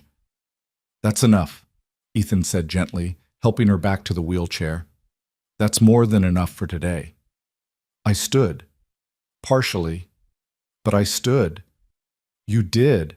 And tomorrow you'll do it again, and the day after that, until it's not a miracle anymore. Until it's just something your body knows how to do." Vivian sat in the wheelchair, her legs trembling from the effort, her heart hammering in her chest. She felt split open, vulnerable in a way that had nothing to do with physical exposure and everything to do with the terrifying fragility of hope realized. "I need to tell you something," she said, the words coming out before she could second-guess them. "When I first came here, I thought you were either crazy or running some kind of con. I couldn't imagine why a mechanic would care about whether I could stand, and I definitely couldn't imagine that you'd be right. And now? Now I think you might be the first person in 10 years who looked at me and saw possibility instead of limitation. And I don't know how to thank you for that." Ethan shook his head slowly. "You don't thank me. You keep showing up, keep doing the work, keep proving that everyone who told you to settle was wrong. That's all the thanks I need." "It's not enough. It's everything." They sat in the quiet office, the late afternoon sun painting long shadows across the floor, the distant sound of traffic providing a mundane soundtrack to a moment that felt anything but mundane. Vivian thought about all the sessions that had led to this one, all the small failures and incremental successes, all the times she'd wanted to quit, and all the reasons she'd found to keep going. And she thought about the life she'd built, the company, the accomplishments, the carefully constructed independence, and how it was all still there, still valid, still hers. Recovery didn't erase what she'd created. It just added options. Marcus wants to try me with leg braces, she said, breaking the silence. Next week. He thinks if we can provide external support, I might be able to do more with the muscle recruitment I've achieved. How do you feel about that? Terrified. Excited. Both. Vivian looked at her legs, these parts of her body that had been passengers for so long and were now tentatively rejoining the conversation. What if I get the braces and I still can't walk? What if this is the ceiling, standing with support for a few seconds at a time?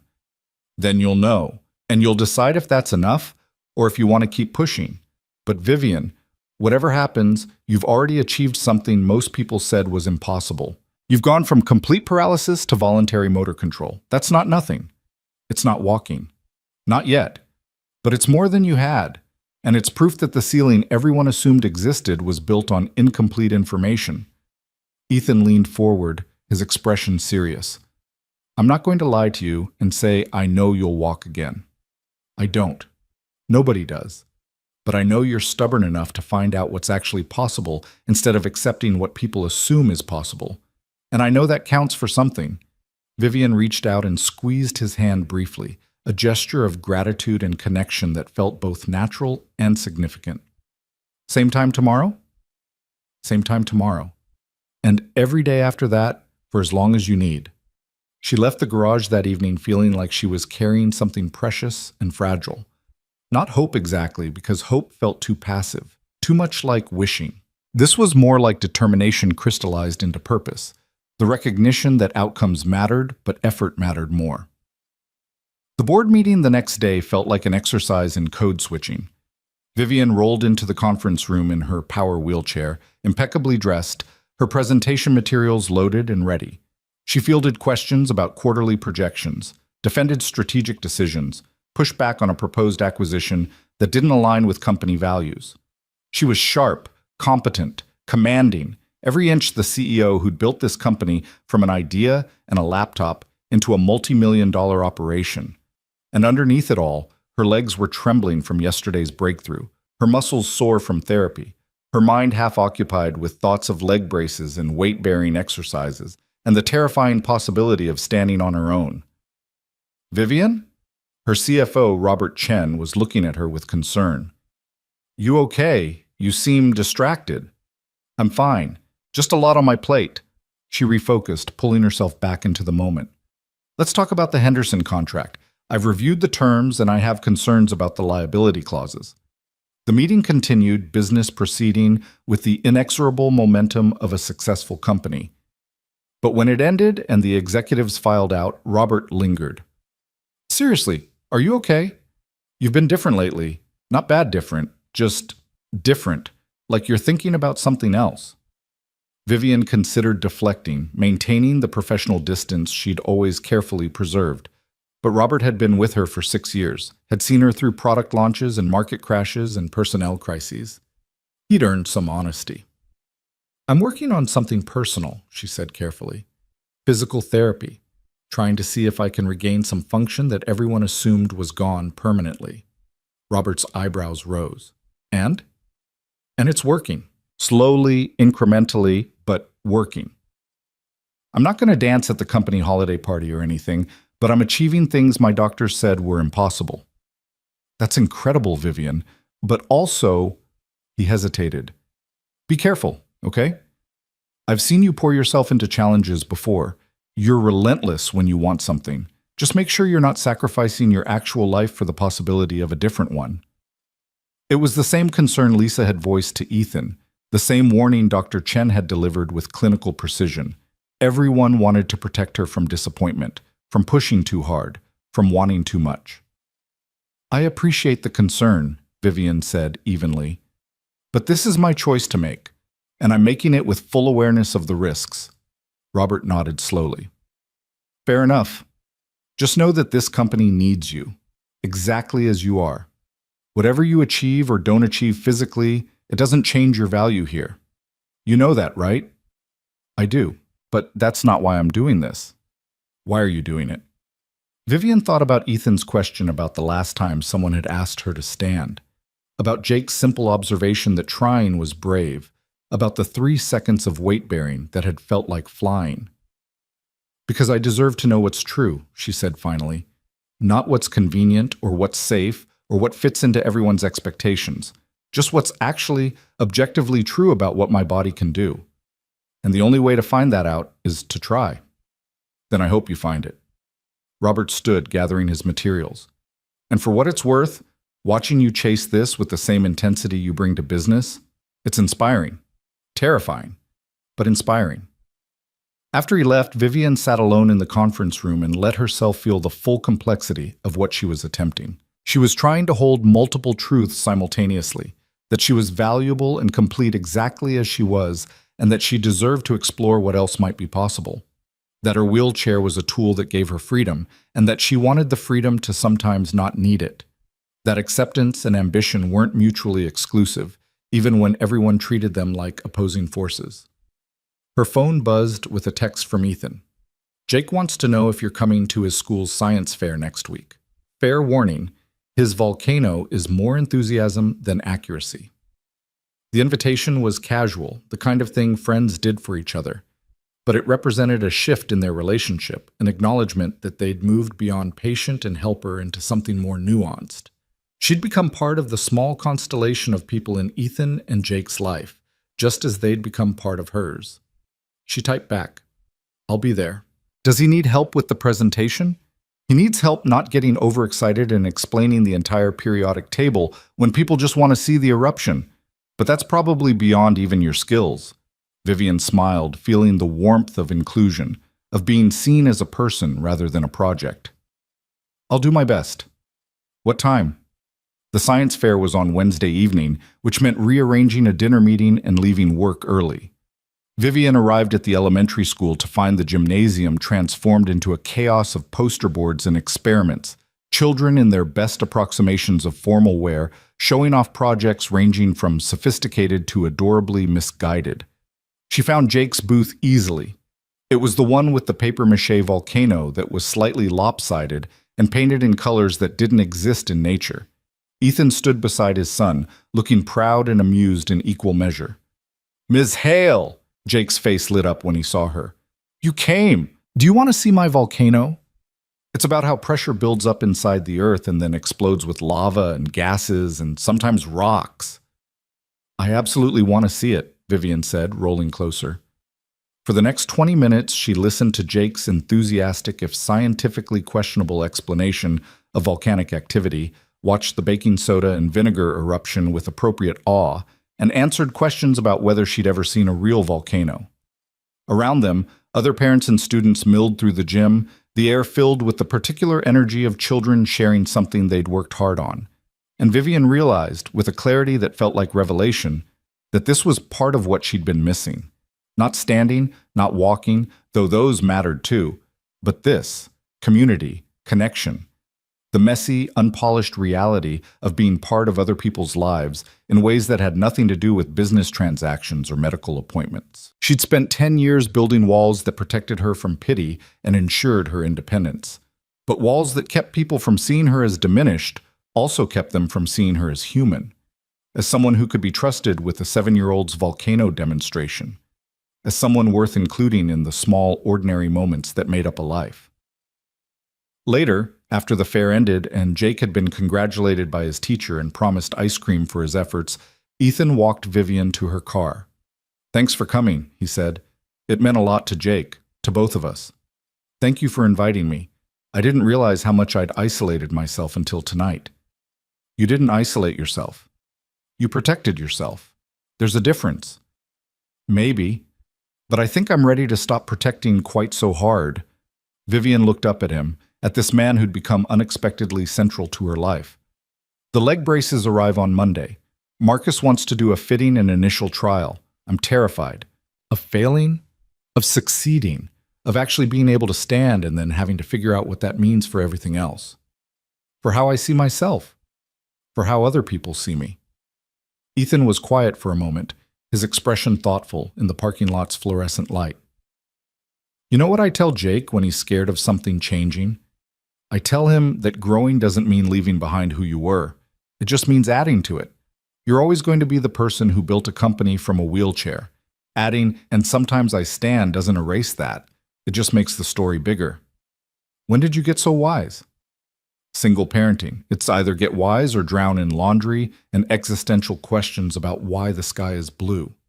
He smiled, the expression carrying warmth and something else that Vivian was afraid to name. You're going to do great on Monday. And whatever happens, whatever you achieve or don't achieve, it doesn't change the fact that you're already remarkable. Vivian drove home with those words wrapped around her like armor, like comfort, like the kind of support that didn't require parallel bars or medical equipment. Just faith, just presence, just someone choosing to show up and pay attention. Monday arrived with the weight of a threshold. The leg braces Marcus had ordered were custom-made, designed to provide support where her muscles were still weak while allowing movement where she had control.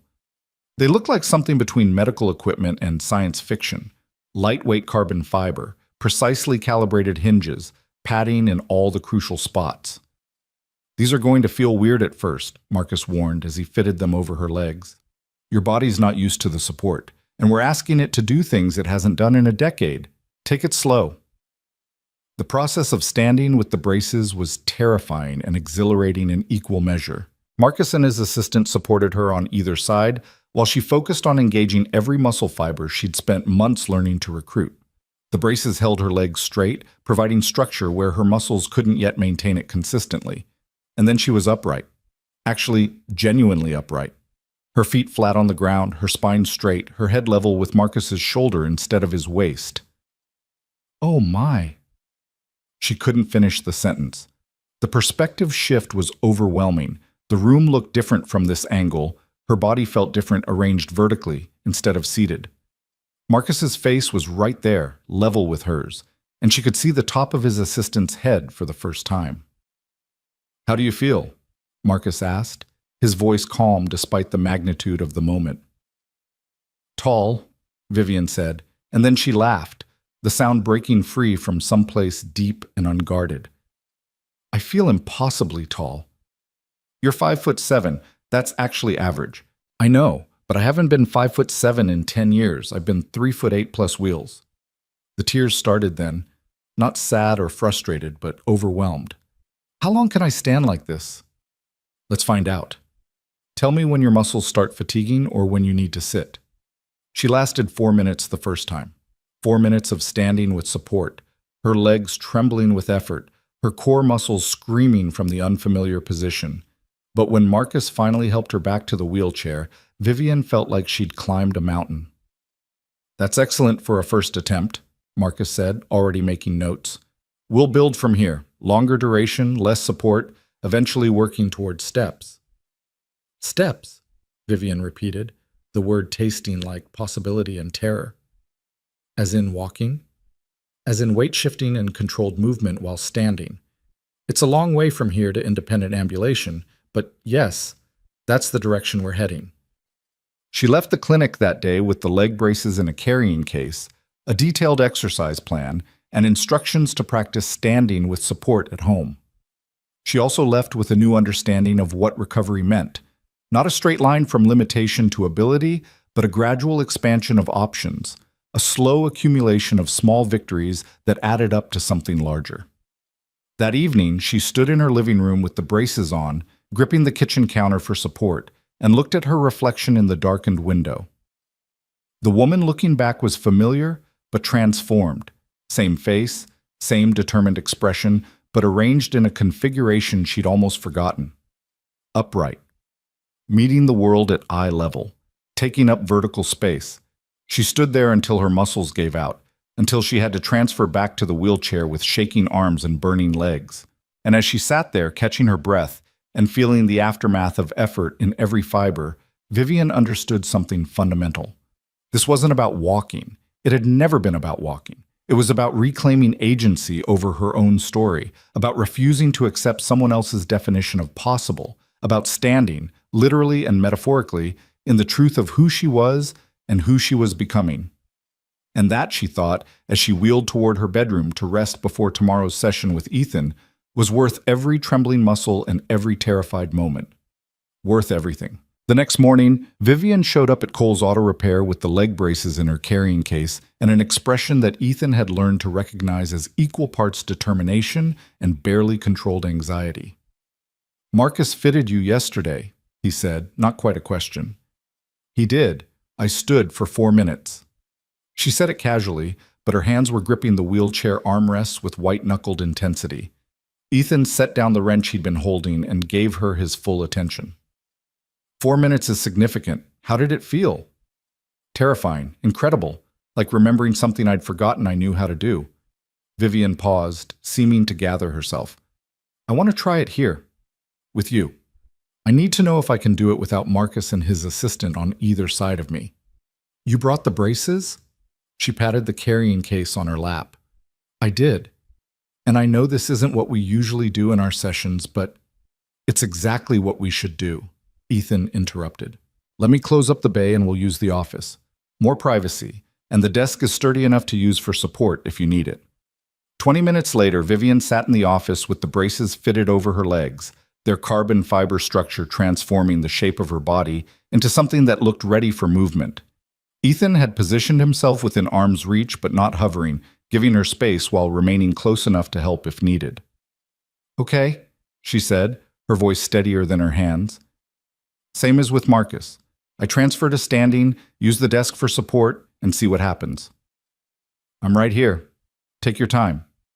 The transfer itself was something she'd practiced 100 times in different contexts, from wheelchair to car to bed to therapy table. But this was different. This time she was transferring with the intention of staying vertical, of asking her body to hold a position it had abandoned a decade ago.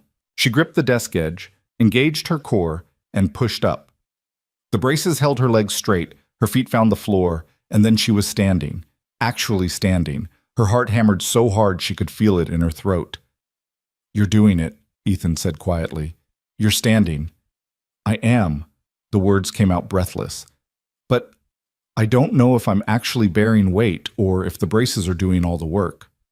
"Try shifting your weight slightly to the right. Feel what engages." Vivian focused, attempting the subtle weight transfer.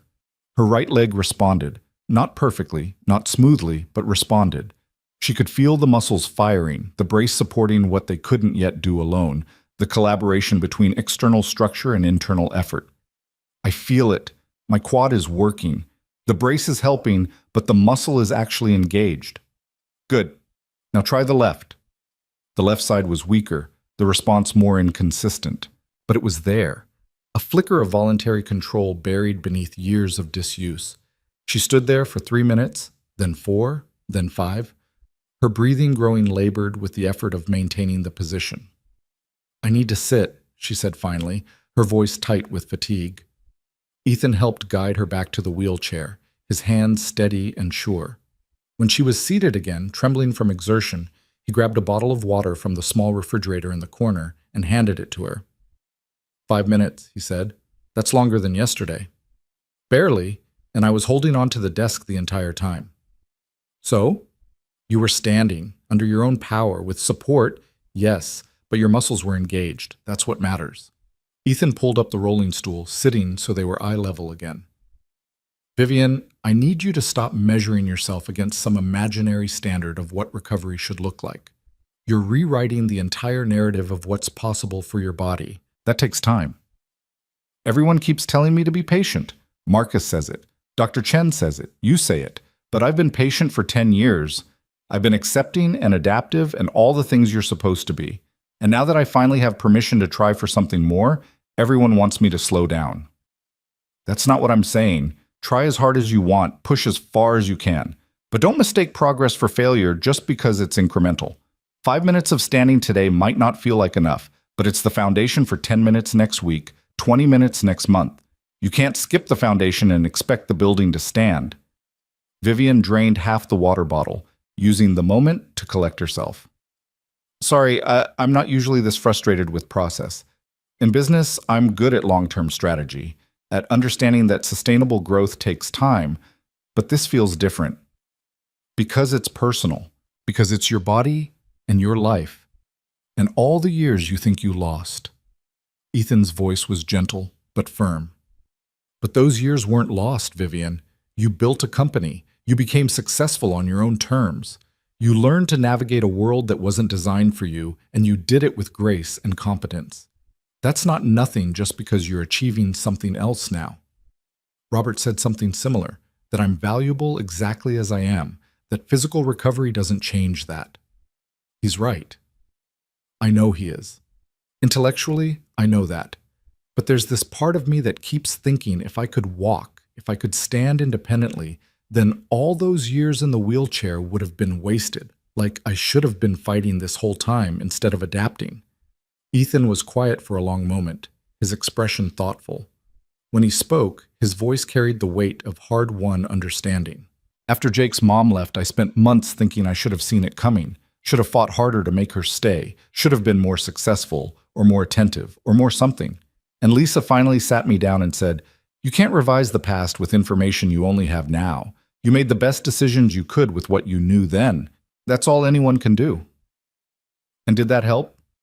Eventually, once I stopped beating myself up long enough to hear it. He met her gaze steadily. "You adapted 10 years ago because that's what the medical evidence suggested was necessary. You built a life based on the best information available to you. That wasn't giving up. That was survival. And now you have new information, so you're making different choices. Both can be true. Both can be the right decision for the moment you were in." Vivian felt something loosen in her chest, a knot of guilt and regret that she'd been carrying without fully acknowledging it. "Thank you. I needed to hear that. Anytime. Now, you want to rest or do you want to try standing again in 20 minutes? She smiled despite the exhaustion. 20 minutes. But first I need to ask you something. How's Jake handling all of this? Me being around so much, taking up your time and attention? He likes you, asks about you between sessions, wants to know if you're getting better. Ethan's expression softened. He told me the other day that when he grows up, he wants to be either a mechanic like me or an engineer who makes wheelchairs that can fly. I asked him why wheelchairs specifically, and he said because then people like you and Emma could go anywhere they wanted without stairs being a problem. That's the sweetest thing I've heard in years. He's a good kid, better than I probably deserve. Ethan glanced toward the garage, where they could hear the distant sound of someone pulling into the parking lot. I should check who that is. You good here for a minute? I'm good. Ethan left to handle the customer, and Vivian sat alone in the quiet office, her legs still encased in the braces, her body still trembling slightly from the effort of standing. She thought about Jake's flying wheelchairs and Ethan's patient support, and the strange, unexpected community she'd found in this unlikely place. Her phone buzzed with an email from her assistant. Reminder, investor presentation next Tuesday. Also, the Tech Journal wants to interview you about the new AI implementation. Should I schedule it? The business world continued its relentless forward motion, indifferent to her personal journey. She typed back quickly. Schedule the interview for next Thursday afternoon, and make sure the presentation deck highlights the efficiency improvements, not just the cost savings. Investors care about both. When Ethan returned 15 minutes later, Vivian was ready to try again. The second standing session that day lasted 6 minutes, and by the end of it, she managed to lift her right foot slightly off the ground. Not a step, not even close, but a weight shift significant enough to prove that bilateral support wasn't absolutely necessary. "Did you see that?" she demanded, breathing hard. "I saw it. Your left leg held your weight while you lifted the right. That's major, Vivian. It was barely 2 seconds. It was 2 seconds longer than yesterday. Stop discounting your own progress." She laughed, the sound edged with exhaustion and exhilaration. "You're relentless about making me celebrate small victories." Someone has to be. You're too busy cataloging what you haven't achieved yet to notice what you're accomplishing now. The pattern continued over the following weeks. Sessions with Marcus 3 times a week, focused on building strength and endurance. Daily sessions with Ethan, focused on integration and practical application. Hours of practice at home, standing at her kitchen counter while making dinner, standing in her closet while choosing clothes, standing because she could, and because each moment vertical was a small reclamation of territory she'd thought permanently lost. The progress was maddeningly slow and undeniably real. 7 minutes of standing became 10, then 15. Weight shifts became more controlled, more deliberate. The braces remained necessary, but she needed less support from furniture or walls to maintain her balance. And then, 5 weeks after the braces arrived, she took her first step. It happened during a session with Marcus, almost anticlimactic in its suddenness. She was standing between parallel bars, practicing weight shifts, when Marcus said, "Okay, now try moving your right foot forward, just a few inches. We'll call it a weight transfer with distance." Vivian focused, engaged every muscle she'd spent months learning to control, and shifted her weight fully onto her left leg. Then, with agonizing slowness, she lifted her right foot and moved it forward approximately 6 inches before setting it down again. The distance was absurd. A toddler could move farther, but it was forward motion while upright, and by every technical definition, it was a step. Marcus's face broke into a grin that transformed his usually professional demeanor. "That's it. That's a step. Do it again." She tried, succeeded, nearly fell, caught herself on the parallel bars. Her heart was racing, her breathing ragged, tears streaming down her face in a way that felt both cathartic and overwhelming. "I stepped. Oh my God, I actually stepped. You did, and you're going to do it again and again until it's not scary anymore. Until it's just movement." Marcus was already making notes, his clinical mind cataloging the mechanics even as he shared in the moment. "This changes the whole trajectory of your therapy. If you can step with support, we can work toward walking with a walker, eventually maybe a cane." "How long? Months? Maybe a year? Maybe longer. But Vivian, you just did something 3 different specialists said was impossible, so I'm not putting limits on what else you might achieve." She called Ethan from the parking lot, sitting in her car with the Mustang's engine idling, unable to drive yet because her hands were shaking too much. "I stepped," she said when he answered, not bothering with preamble. "What?" She could hear the smile in his voice. "At Marcus's clinic, during therapy, I took an actual step. 6 inches forward, controlled weight transfer, deliberate movement. A step." "Vivian, that's incredible. How do you feel?" "Terrified, excited, like I want to laugh and cry and possibly throw up from adrenaline." She wiped at her face with her free hand. "I wanted to tell you first, before anyone else, because none of this would have happened if you hadn't asked that question 3 months ago. You did this, not me. I just gave you permission to try.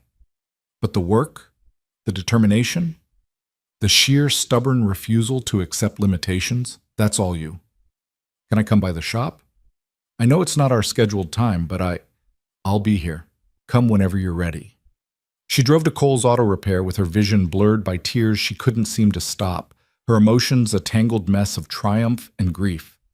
Because every step forward was also a reminder of time lost, of years spent not knowing this was possible, of all the moments she might have experienced differently if someone had asked the right questions sooner. Ethan was waiting in the parking lot when she arrived, Jake beside him with a gap-toothed grin and a drawing he'd apparently been working on. "Dad said you did something really cool today," Jake said as Vivian rolled closer. "I made you a picture." The drawing showed a stick figure in a wheelchair next to another stick figure standing up, with an arrow between them and the words, "You're awesome," in crayon. "Thank you, Jake. This is perfect." Vivian's voice cracked on the words. "Are you crying because you're sad?" "No, buddy. She's crying because she's happy," Ethan said gently. "Sometimes people do that." "That's confusing. I know. Grown-ups are weird." Jake considered this, then offered Vivian a somewhat grubby hand to hold. "Well, I think you're cool, even if you cry when you're happy." The simple kindness broke something open in Vivian, and she found herself laughing through the tears, holding a 7-year-old's hand and feeling more seen than she had in years. Ethan watched them with an expression that held such tenderness it made her chest ache. Later, after Lisa arrived to pick up Jake, Ethan and Vivian sat in the office with the door closed, the fading sunlight painting the walls in shades of amber and gold. "I keep thinking about that night," Vivian said quietly. "The accident, you telling me not to move, all the what-ifs. Don't do that to yourself." "How can I not? If someone had asked different questions, if the paramedics had done different tests, If I'd pushed harder in those first months, you'd be someone else, living a different life with different experiences and different strengths. Ethan leaned forward, his elbows on his knees, his expression serious. You want to know what I think? I think you were meant to take the path you took. Because the person you became in that wheelchair, strong, successful, uncompromising, that's who had the courage to question the diagnosis when I gave you a reason to. A different version of you, one who never adapted, who spent 10 years fighting against the wheelchair instead of building with it. Maybe that person wouldn't have had the strength to do what you're doing now. That's a generous interpretation. It's an honest one. You didn't waste 10 years, Vivian. You built a foundation, and now you're building something else on top of it. Both matter. Both count. She wanted to believe him, wanted to release the guilt that kept whispering she should have known, should have tried harder, should have demanded more answers. But guilt was a stubborn companion, not easily dismissed with logic or kindness. Tell me something, she said, changing the subject before the emotion became too much. What are you going to do when this is over? When I don't need daily sessions anymore? Ethan's expression shifted, something complicated moving behind his eyes. I haven't thought about it. Liar. You think about everything 3 steps ahead. It's how you run this place, how you parent Jake. So what happens when I'm walking with a cane and don't need a mechanic's office for therapy sessions? I guess we'll find out. His voice was carefully neutral, but Vivian heard the uncertainty underneath. But for what it's worth, I hope it doesn't mean you disappear. Jake would miss you, and... He paused. I'd miss you too. The admission hung in the air between them, weighted with implications neither seemed ready to fully explore. They'd been so focused on the work, on the therapy, on the incremental progress toward standing and stepping that they'd avoided examining what else was building in the spaces between sessions. I'd miss you too, Vivian said finally. Both of you, this place... She gestured at the shabby office with its cluttered desk and oil-stained floor. It's become important to me. Not just the therapy, the rest of it, the community, the friendship. I don't want to lose that just because the original reason for coming here changes. Then we'll figure it out, make sure it doesn't change. Ethan smiled, the expression carrying warmth and something that looked like relief. Maybe you'll discover a sudden need for frequent Mustang maintenance. The modifications have been working perfectly since you told me my problem wasn't the car. Then we'll find another reason. I'm creative when I need to be. They sat in comfortable silence for a while, the kind that only existed between people who'd spent significant time together, who'd shared vulnerable moments and difficult truths. Outside, the sounds of the city continued. Traffic, distant sirens, the ordinary soundtrack of life proceeding. Vivian's phone buzzed with a text from Marcus. Great session today. I've scheduled you with the orthopedic specialist next week to evaluate for advanced bracing options. If we can reduce the support needed, we might be able to work toward independent standing. Independent standing. The words felt both impossibly far away and tantalizingly close. She showed the message to Ethan, watching his face as he read. That's the goal, right? Independent standing, then walking, then eventually not needing the braces at all. That's one possible goal, but honestly, I'm not sure anymore if it's my goal. Vivian surprised herself with the admission. I've spent so long focused on walking that I haven't stopped to ask what I actually want the outcome to be. Do I want to walk? Yes. Would it be incredible to stand without braces? Absolutely. But if the best I can achieve is walking short distances with a cane while still using the wheelchair for longer trips or energy conservation, I think I'm okay with that. The wheelchair isn't my prison anymore. It's just a tool, one of several I can use depending on what I need in a given moment. That's a healthy perspective, not the one I expected 3 months ago, but healthy. 3 months ago, I was convinced the wheelchair defined me, that it was the primary fact of my existence, the thing everyone noticed first and last. She looked down at the chair, at the custom modifications she'd paid a fortune for, at the wheels that had carried her through a decade of life. But it doesn't define me. My work defines me. My choices define me. The wheelchair is just there, like glasses or a prosthetic or any other adaptive device. It's part of my life, not the sum total of who I am. When did you realize that? Honestly, Jake's science fair. I was rolling around that gym, interacting with other parents and students, and I realized nobody was focused on the wheelchair except me. They saw a person who came to support a friend's kid. That's it. The chair was just the method of transportation. She paused, remembering. There was this one mom who asked if I was Jake's aunt, and when I said no, just a family friend, she said, "Well, any friend of the Coles is welcome here." And she meant it. No pity, no awkwardness, just acceptance. People are usually better than we expect them to be, once we give them the chance. Says the man who's been giving me chances for 3 months straight. That's different. You didn't need chances, you just needed someone to stop assuming they knew your limits better than you did. Vivian's phone buzzed again, this time with a call from Robert. She answered on speaker after getting Ethan's nod of permission. "Vivian, sorry to bother you after hours, but the Henderson deal just got complicated. They're requesting additional liability coverage that wasn't in the original terms, and they want an answer by tomorrow morning." She closed her eyes briefly, her brain switching gears from personal to professional with practiced ease. What kind of coverage are they asking for? Extended warranty on the AI implementation, full system replacement if there are any failures in the first 2 years, and ongoing support that basically amounts to us staffing a dedicated team for their needs. That's not a deal anymore. That's a service contract with purchase terms. Tell them we'll do the extended warranty and reasonable support, but not a dedicated team. If they want that level of service, it comes with a different price point. I'll send you the numbers in an hour. You're the best. Sorry for interrupting your evening. It's fine. This is what I do. She ended the call and found Ethan watching her with undisguised admiration. That was impressive. You didn't even hesitate. Business negotiations I can do in my sleep. It's the personal stuff that trips me up. She started pulling up spreadsheets on her phone, her mind already calculating profit margins and support costs. I should probably head home. I've got work to do before tomorrow, and you've got Jake's bedtime routine. Vivian. Ethan waited until she looked up. The step you took today? That's going to change everything. You know that, right? I know it's progress. I'm trying not to make it mean more than that. I'm not talking about just the physical progress.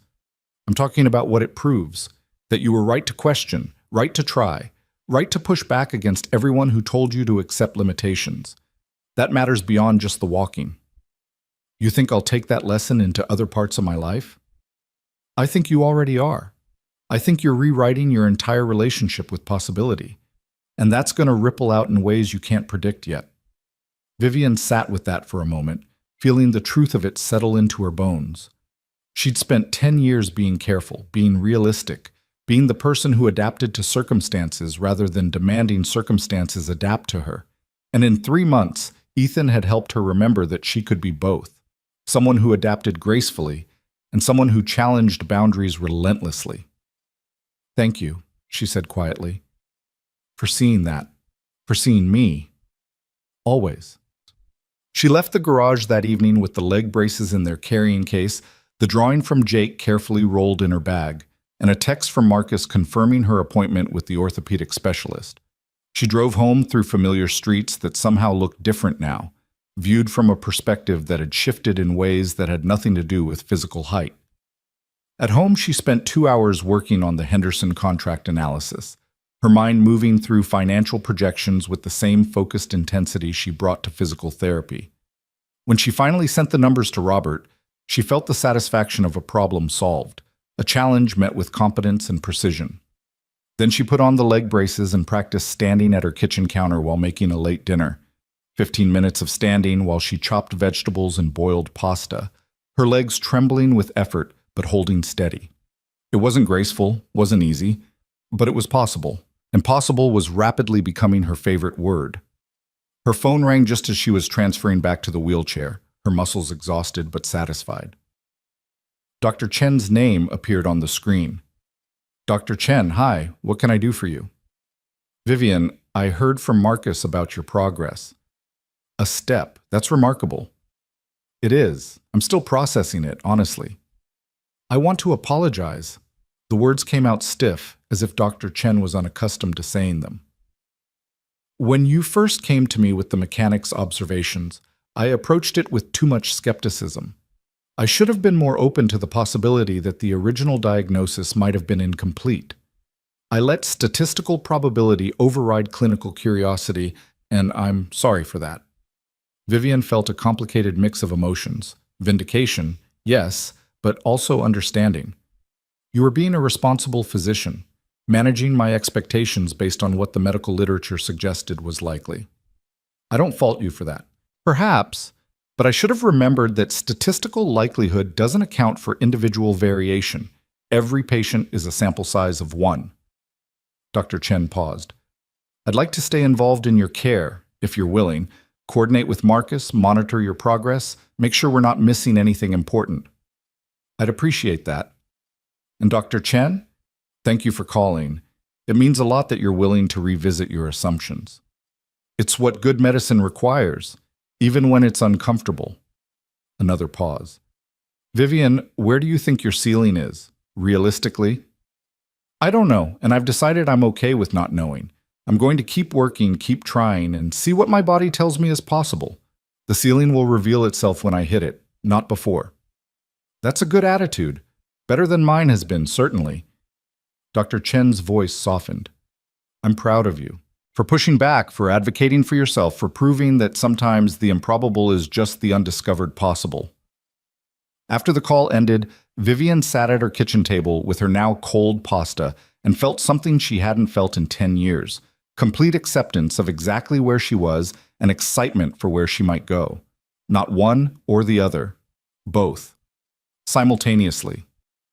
Her wheelchair sat beside her, reliable and familiar.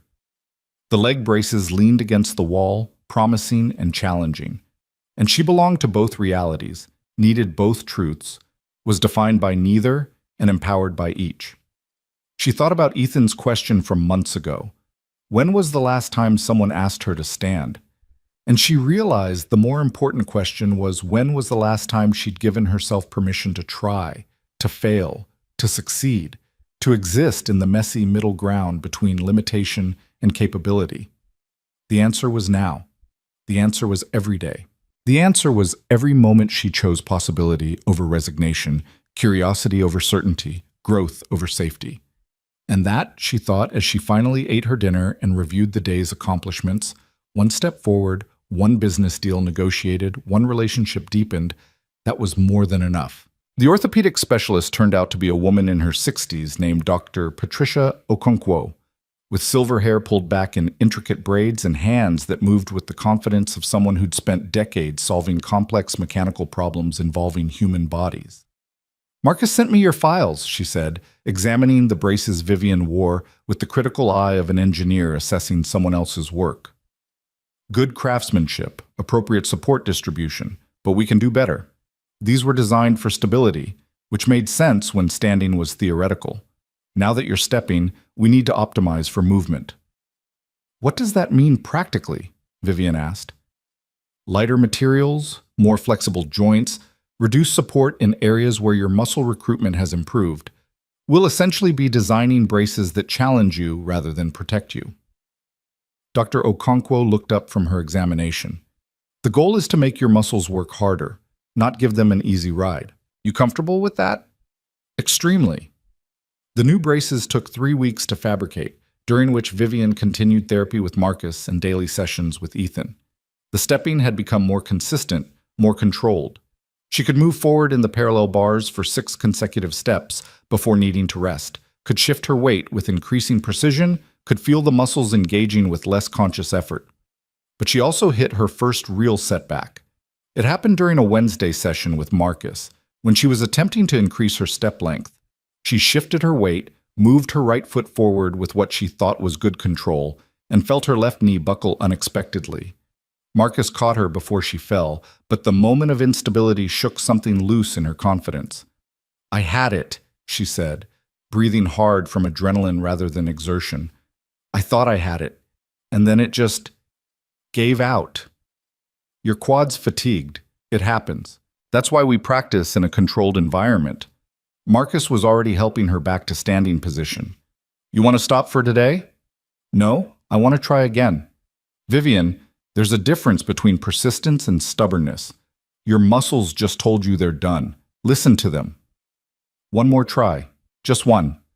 Marcus studied her for a long moment, then shook his head. No, we're done for today. And I'm going to tell you something I should have said weeks ago. Your determination is your greatest asset and your biggest liability. You push so hard that you don't recognize when your body needs rest. That's going to lead to injury if you're not careful. The criticism stung precisely because it was accurate. Vivian had been treating recovery like a business problem. If she just worked harder, invested more time, refused to accept limitations, she'd achieve the desired outcome. But bodies weren't businesses. They had physical limits that no amount of determination could override. You're right, she admitted quietly. I've been pushing too hard. Not too hard, just too relentlessly. There's a difference between dedicated work and grinding yourself into dust. Marcus's expression softened. Take tomorrow off, rest, let your muscles recover. Come back Friday ready to work smart instead of just hard. She left the clinic frustrated and drove to Cole's auto repair, even though she didn't have a session scheduled. Ethan was in the middle of an oil change when she arrived, but he took one look at her face and wiped his hands. Bad session? Humbling session. My knee gave out mid-step and Marcus basically told me I'm pushing too hard and need to rest. She wheeled into the office, Ethan following. I know he's right. Intellectually, I know that. But all I can think is that I'm wasting time. That every day I'm not working is a day I'm not making progress. You know that's not how recovery works. I know, but knowing something intellectually and feeling it emotionally are apparently two different things. Vivian rubbed her face with both hands. I'm tired, Ethan, not just physically, mentally. I'm tired of measuring every movement, analyzing every sensation, cataloging every small victory and setback. I'm tired of my life revolving around whether my quadriceps fired consistently this morning. Ethan pulled up the rolling stool and sat down, his expression thoughtful. When's the last time you did something just for fun? Something that had nothing to do with therapy or work or achievement? I don't know. A long time ago. Okay, here's what we're going to do. Tonight, you're going to go home, order takeout from somewhere you've never tried, watch a movie that requires zero intellectual engagement, and do absolutely nothing productive. Tomorrow, you're taking the day off, like Marcus said. And Friday, when you come back to work, you'll be rested instead of running on fumes and stubbornness. I don't know how to do nothing productive. Then it's time to learn. Because Vivian, if you burn yourself out chasing recovery, you're going to lose sight of why you wanted to recover in the first place. What's the point of being able to walk if you're too exhausted to enjoy the places you can walk to? The words hit harder than they should have, exposing a truth she'd been avoiding. She'd been so focused on the destination that she'd forgotten to question whether the journey was sustainable, whether the person she was becoming in pursuit of walking was someone she actually wanted to be. Okay, she said finally. I'll take tomorrow off. I'll rest. I'll try to remember how to do something that isn't goal-oriented. Good. And Vivian? Ethan reached out and squeezed her hand briefly. You're allowed to struggle with this. You're allowed to be tired and frustrated and uncertain. That doesn't make you weak. It makes you human. She went home that evening and did exactly what Ethan suggested. Ordered Thai food from a place she'd never tried, queued up an action movie that required nothing from her except passive attention, and spent 3 hours doing absolutely nothing productive. It felt strange at first, almost uncomfortable, like wearing clothes that didn't quite fit. But somewhere around the second hour, she felt something release in her chest, a tightness she hadn't noticed until it eased. The next day, she slept until 9, practically unheard of for someone who typically started answering emails by 6:30. She made coffee, sat on her balcony watching the city wake up around her, and let herself exist without agenda or achievement. Her legs felt heavy and sore from yesterday's session, the muscles protesting the previous weeks of relentless work. She let them rest, giving them permission to recover at their own pace. Around noon, Jake called her. Not Ethan, but Jake himself, his young voice bright with importance. Ms. Hale? It's Jake. Dad gave me his phone because I wanted to ask you something. Hi, Jake. What's up? We're going to the park this afternoon because it's nice out, and Dad says I need to run around like a normal kid instead of playing video games all day. Do you want to come? We're bringing a picnic and there's swings and stuff. Dad said I should ask if you wanted to join us. Vivian's first instinct was to decline. She had work she could be doing, exercises she could practice, a dozen productive ways to spend an afternoon.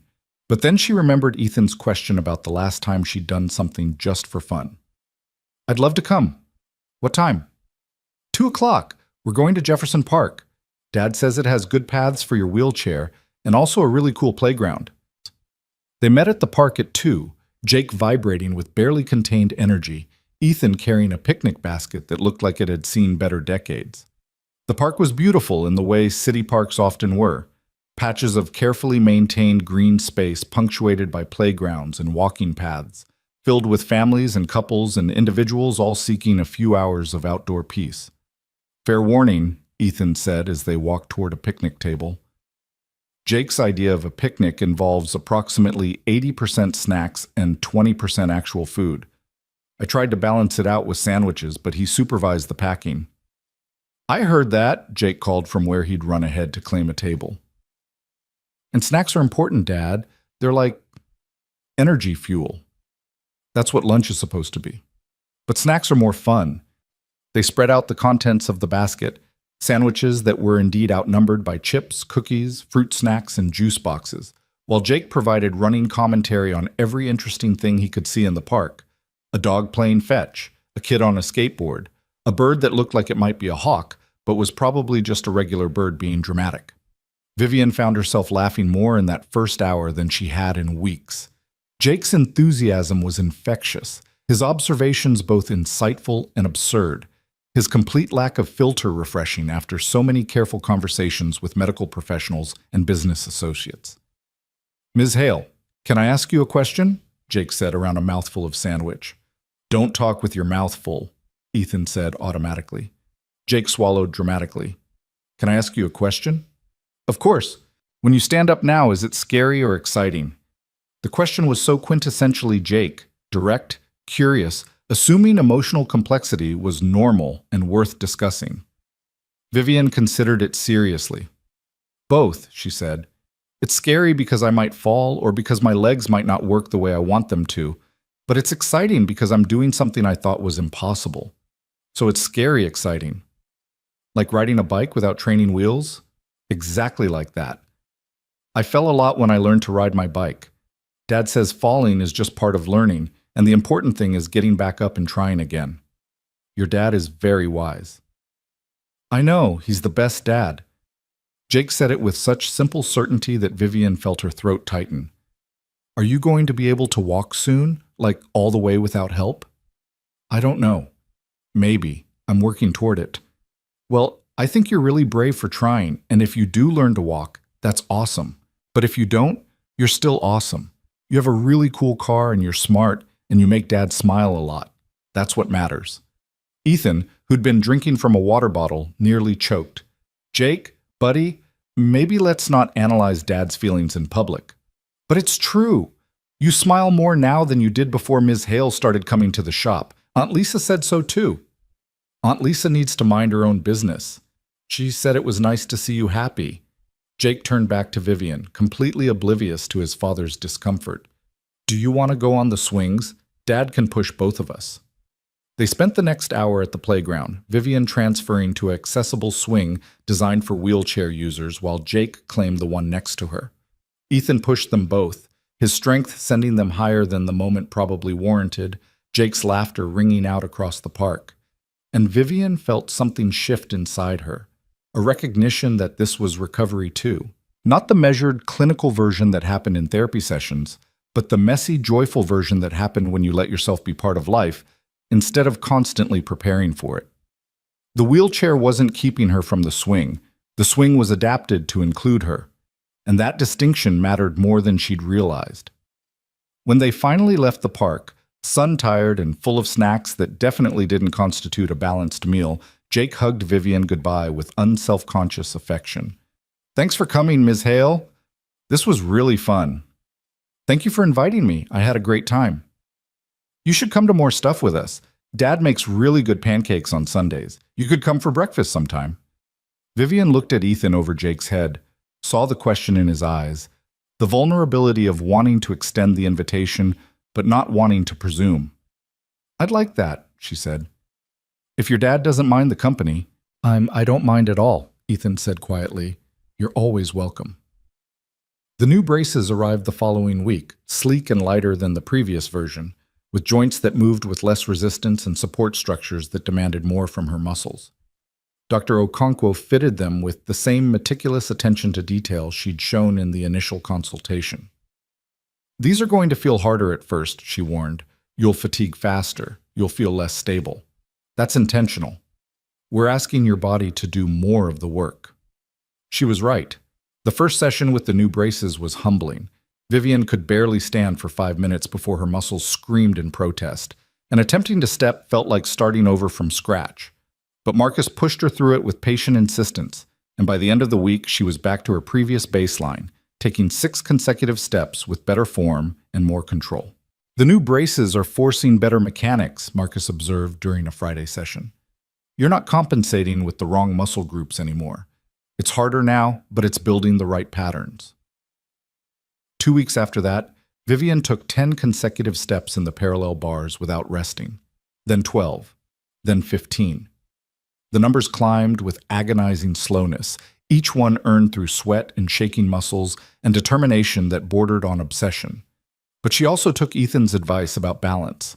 She started going to Sunday pancake breakfasts at his apartment, where Jake would narrate his week in exhaustive detail and Ethan would cook with easy competence, and they'd all sit around a table that was slightly too small for 3 people and feel like something that might generously be called family.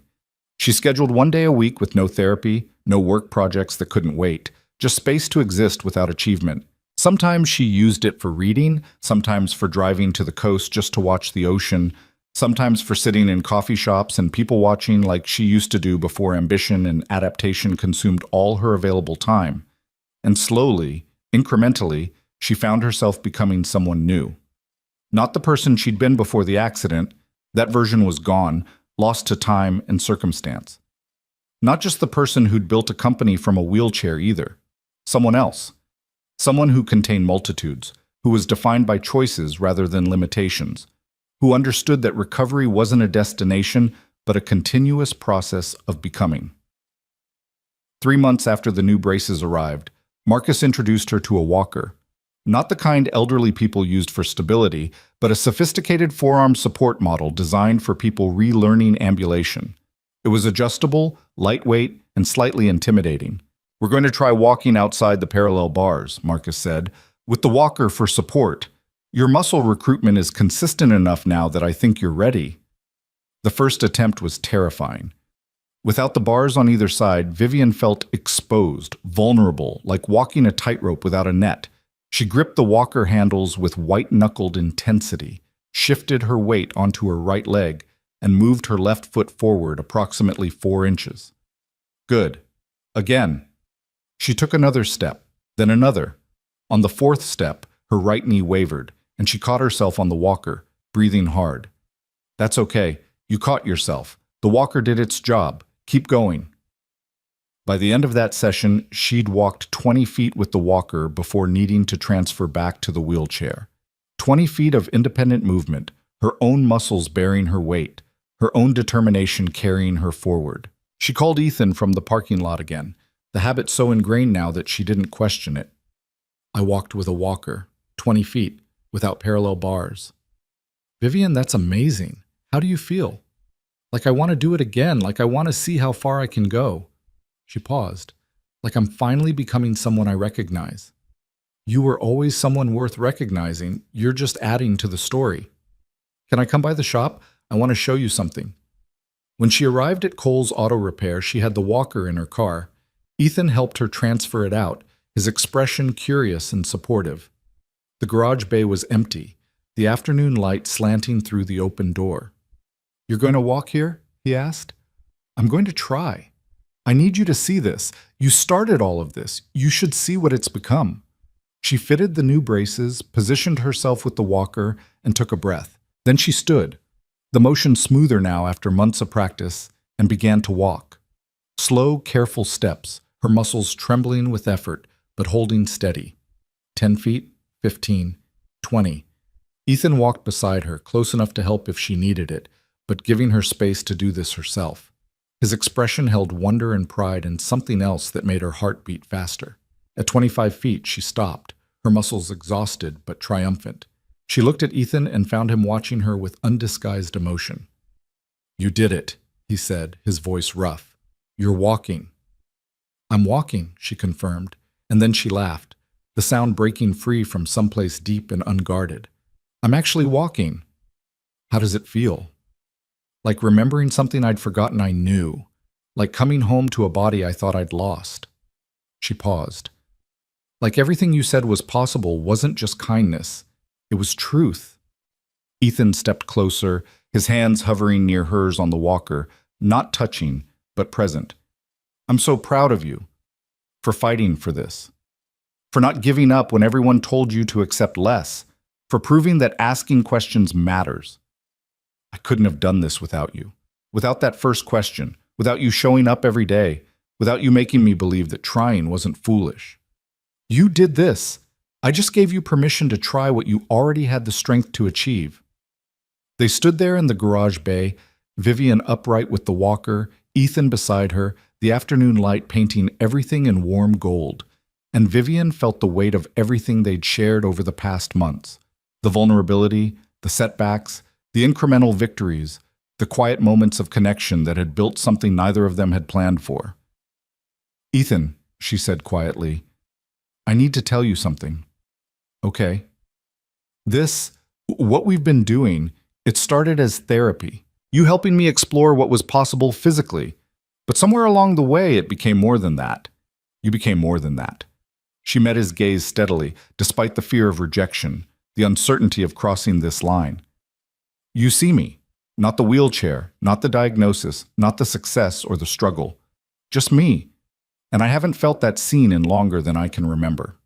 Ethan's expression softened with understanding and something that looked like relief. "I see you because you're worth seeing, because you're remarkable and stubborn and brilliant and brave, because you make Jake laugh and push back when I'm wrong and refuse to accept limitations anyone tries to impose." He paused. "And because somewhere along the way, I stopped being able to imagine what my days would look like without you in them." "So what do we do with that?" Vivian asked, her voice barely above a whisper. "I don't know. But I know I don't want to ignore it. I know that what we have, this friendship, this partnership, this whatever it is, matters to me. And I think it might matter to you too." "It does. It matters more than I know how to articulate." Ethan reached out slowly, giving her time to pull back if she wanted, and covered her hand with his on the walker handle. The touch was warm, grounding, full of promise and possibility. "Then we figure it out," he said. "Same way we figured out everything else. We try, we adjust, we don't give up when it's complicated. Sound good?" "Sounds perfect." They stayed like that for a long moment, connected by touch and understanding and the shared knowledge that they'd built something worth protecting. Then Vivian's muscles started trembling with fatigue, and Ethan helped guide her back to the wheelchair with gentle hands and careful attention. "You should rest," he said. "That was a lot of work." "It was, but it was worth it." She looked up at him, feeling bold and vulnerable at once. "Same time tomorrow?" "Same time tomorrow, and every day after that for as long as you want." "I want a long time." "Then that's what we'll do." The following weeks brought continued progress, both in therapy and in the relationship that was cautiously, carefully building between them. Vivian worked up to walking 50 feet with the walker, then 75, then 100. Marcus started talking about transitioning to a cane for short distances, about reducing brace support even further, about the possibility of independent standing without external structure. But Vivian also learned to listen to her body's limits, to rest when she needed rest, to accept that some days would show progress, and others would be about maintenance. She learned that recovery wasn't linear, that setbacks didn't erase achievements, that the wheelchair was still necessary and valuable even as she expanded her mobility options. And she learned what it felt like to be part of something bigger than herself. Jake started calling her Aunt Vivian without prompting, the title bestowed with 7-year-old authority that brooked no argument.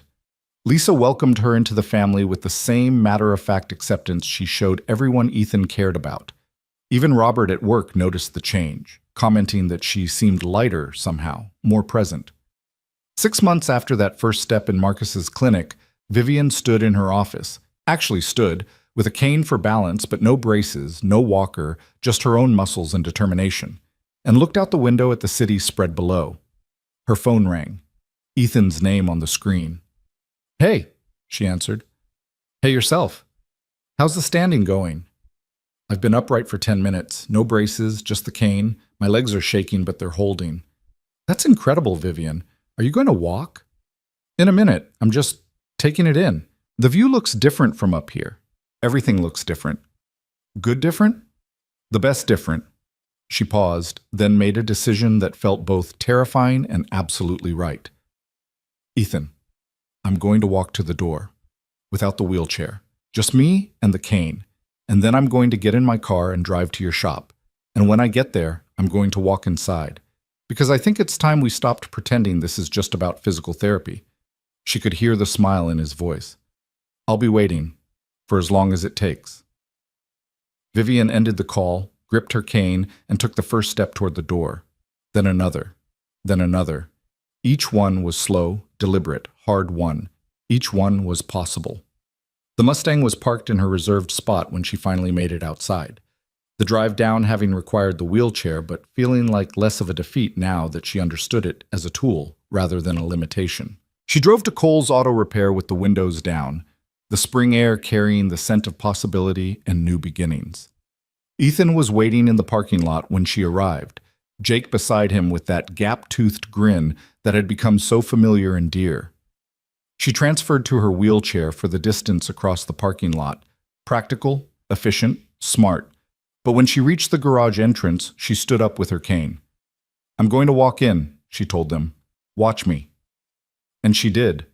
Slow, careful steps, the cane providing balance, her muscles doing work they'd relearned over months of patient effort. Jake cheered like she was crossing a marathon finish line. Ethan watched with eyes that held tears and pride, and something that looked a lot like love. When she reached him, slightly breathless but triumphant, he took her free hand. "You did it," he said. "You walked in." "I did. No parallel bars, no walker, just me and determination and a cane I might not always need." She squeezed his hand. "Thank you.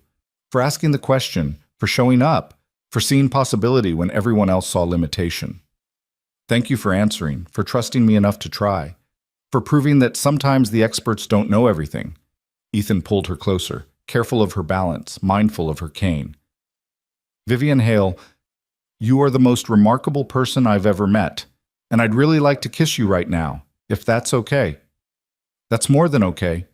He kissed her there in the garage bay, surrounded by the smell of motor oil and the sound of Jake making exaggerated gagging noises in the background, and Vivian felt something click into place. Not completion. She wasn't done growing, done recovering, done becoming whoever she was meant to be. But rightness.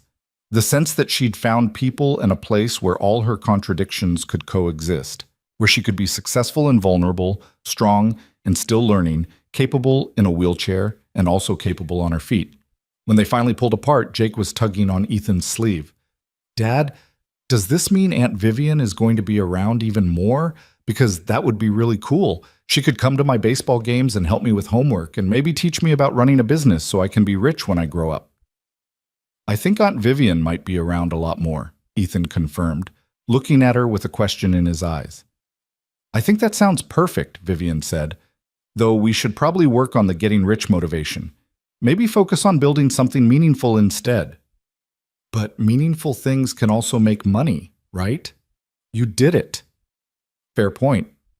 Okay, we'll work on meaningful and financially successful."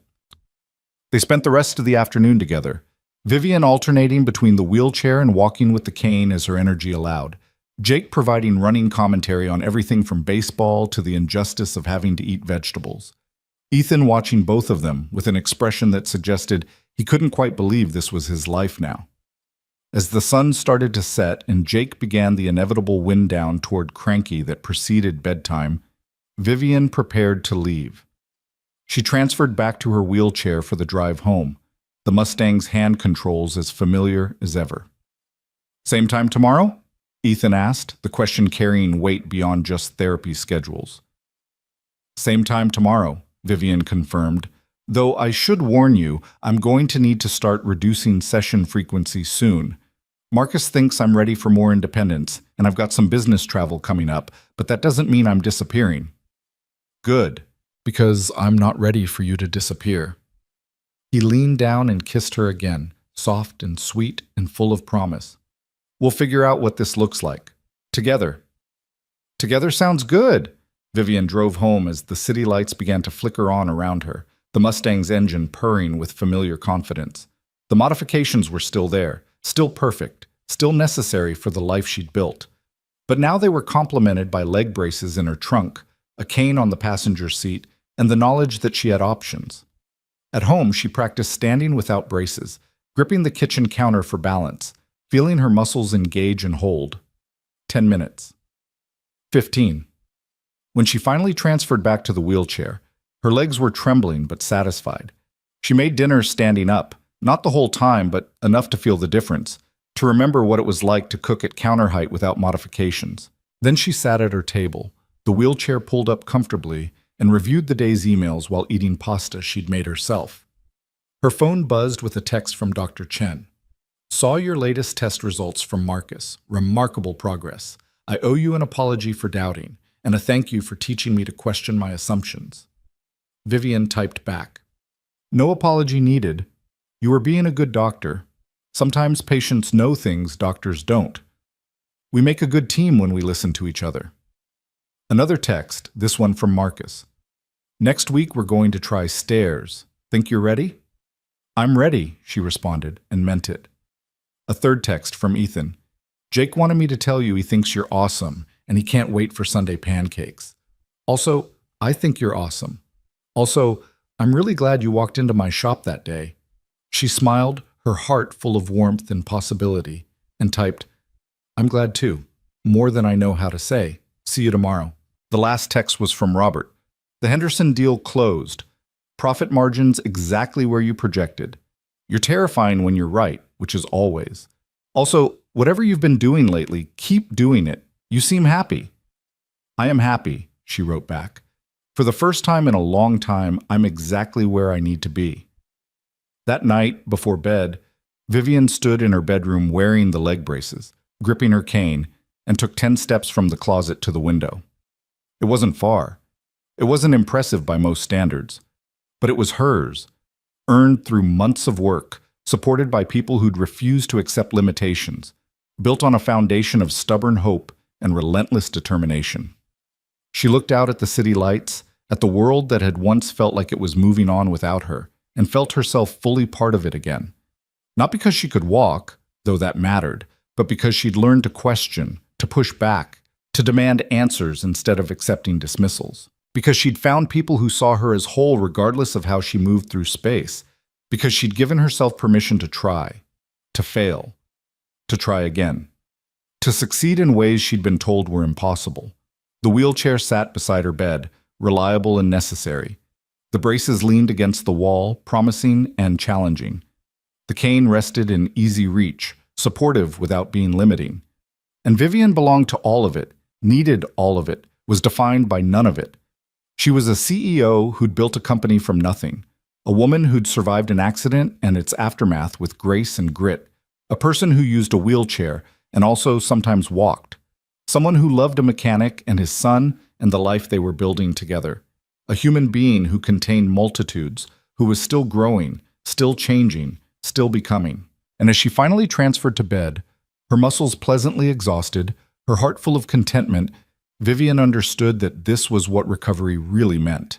Not returning to who you were before, not even becoming who you thought you'd be, but growing into someone new, someone shaped by struggle and strength, by loss and gain, by all the small moments of choosing to try again when giving up would have been easier. The red pendant from the crash sat on her nightstand, returned to her by the man who'd kept it safe for a decade. She picked it up, felt its familiar weight, and smiled. Tomorrow she'd stand again. Tomorrow she'd take more steps. Tomorrow she'd continue building this new life that was both nothing like she'd planned and better than she'd imagined. But tonight she was enough, exactly as she was, wheelchair and braces and cane and all. And that, finally, was everything.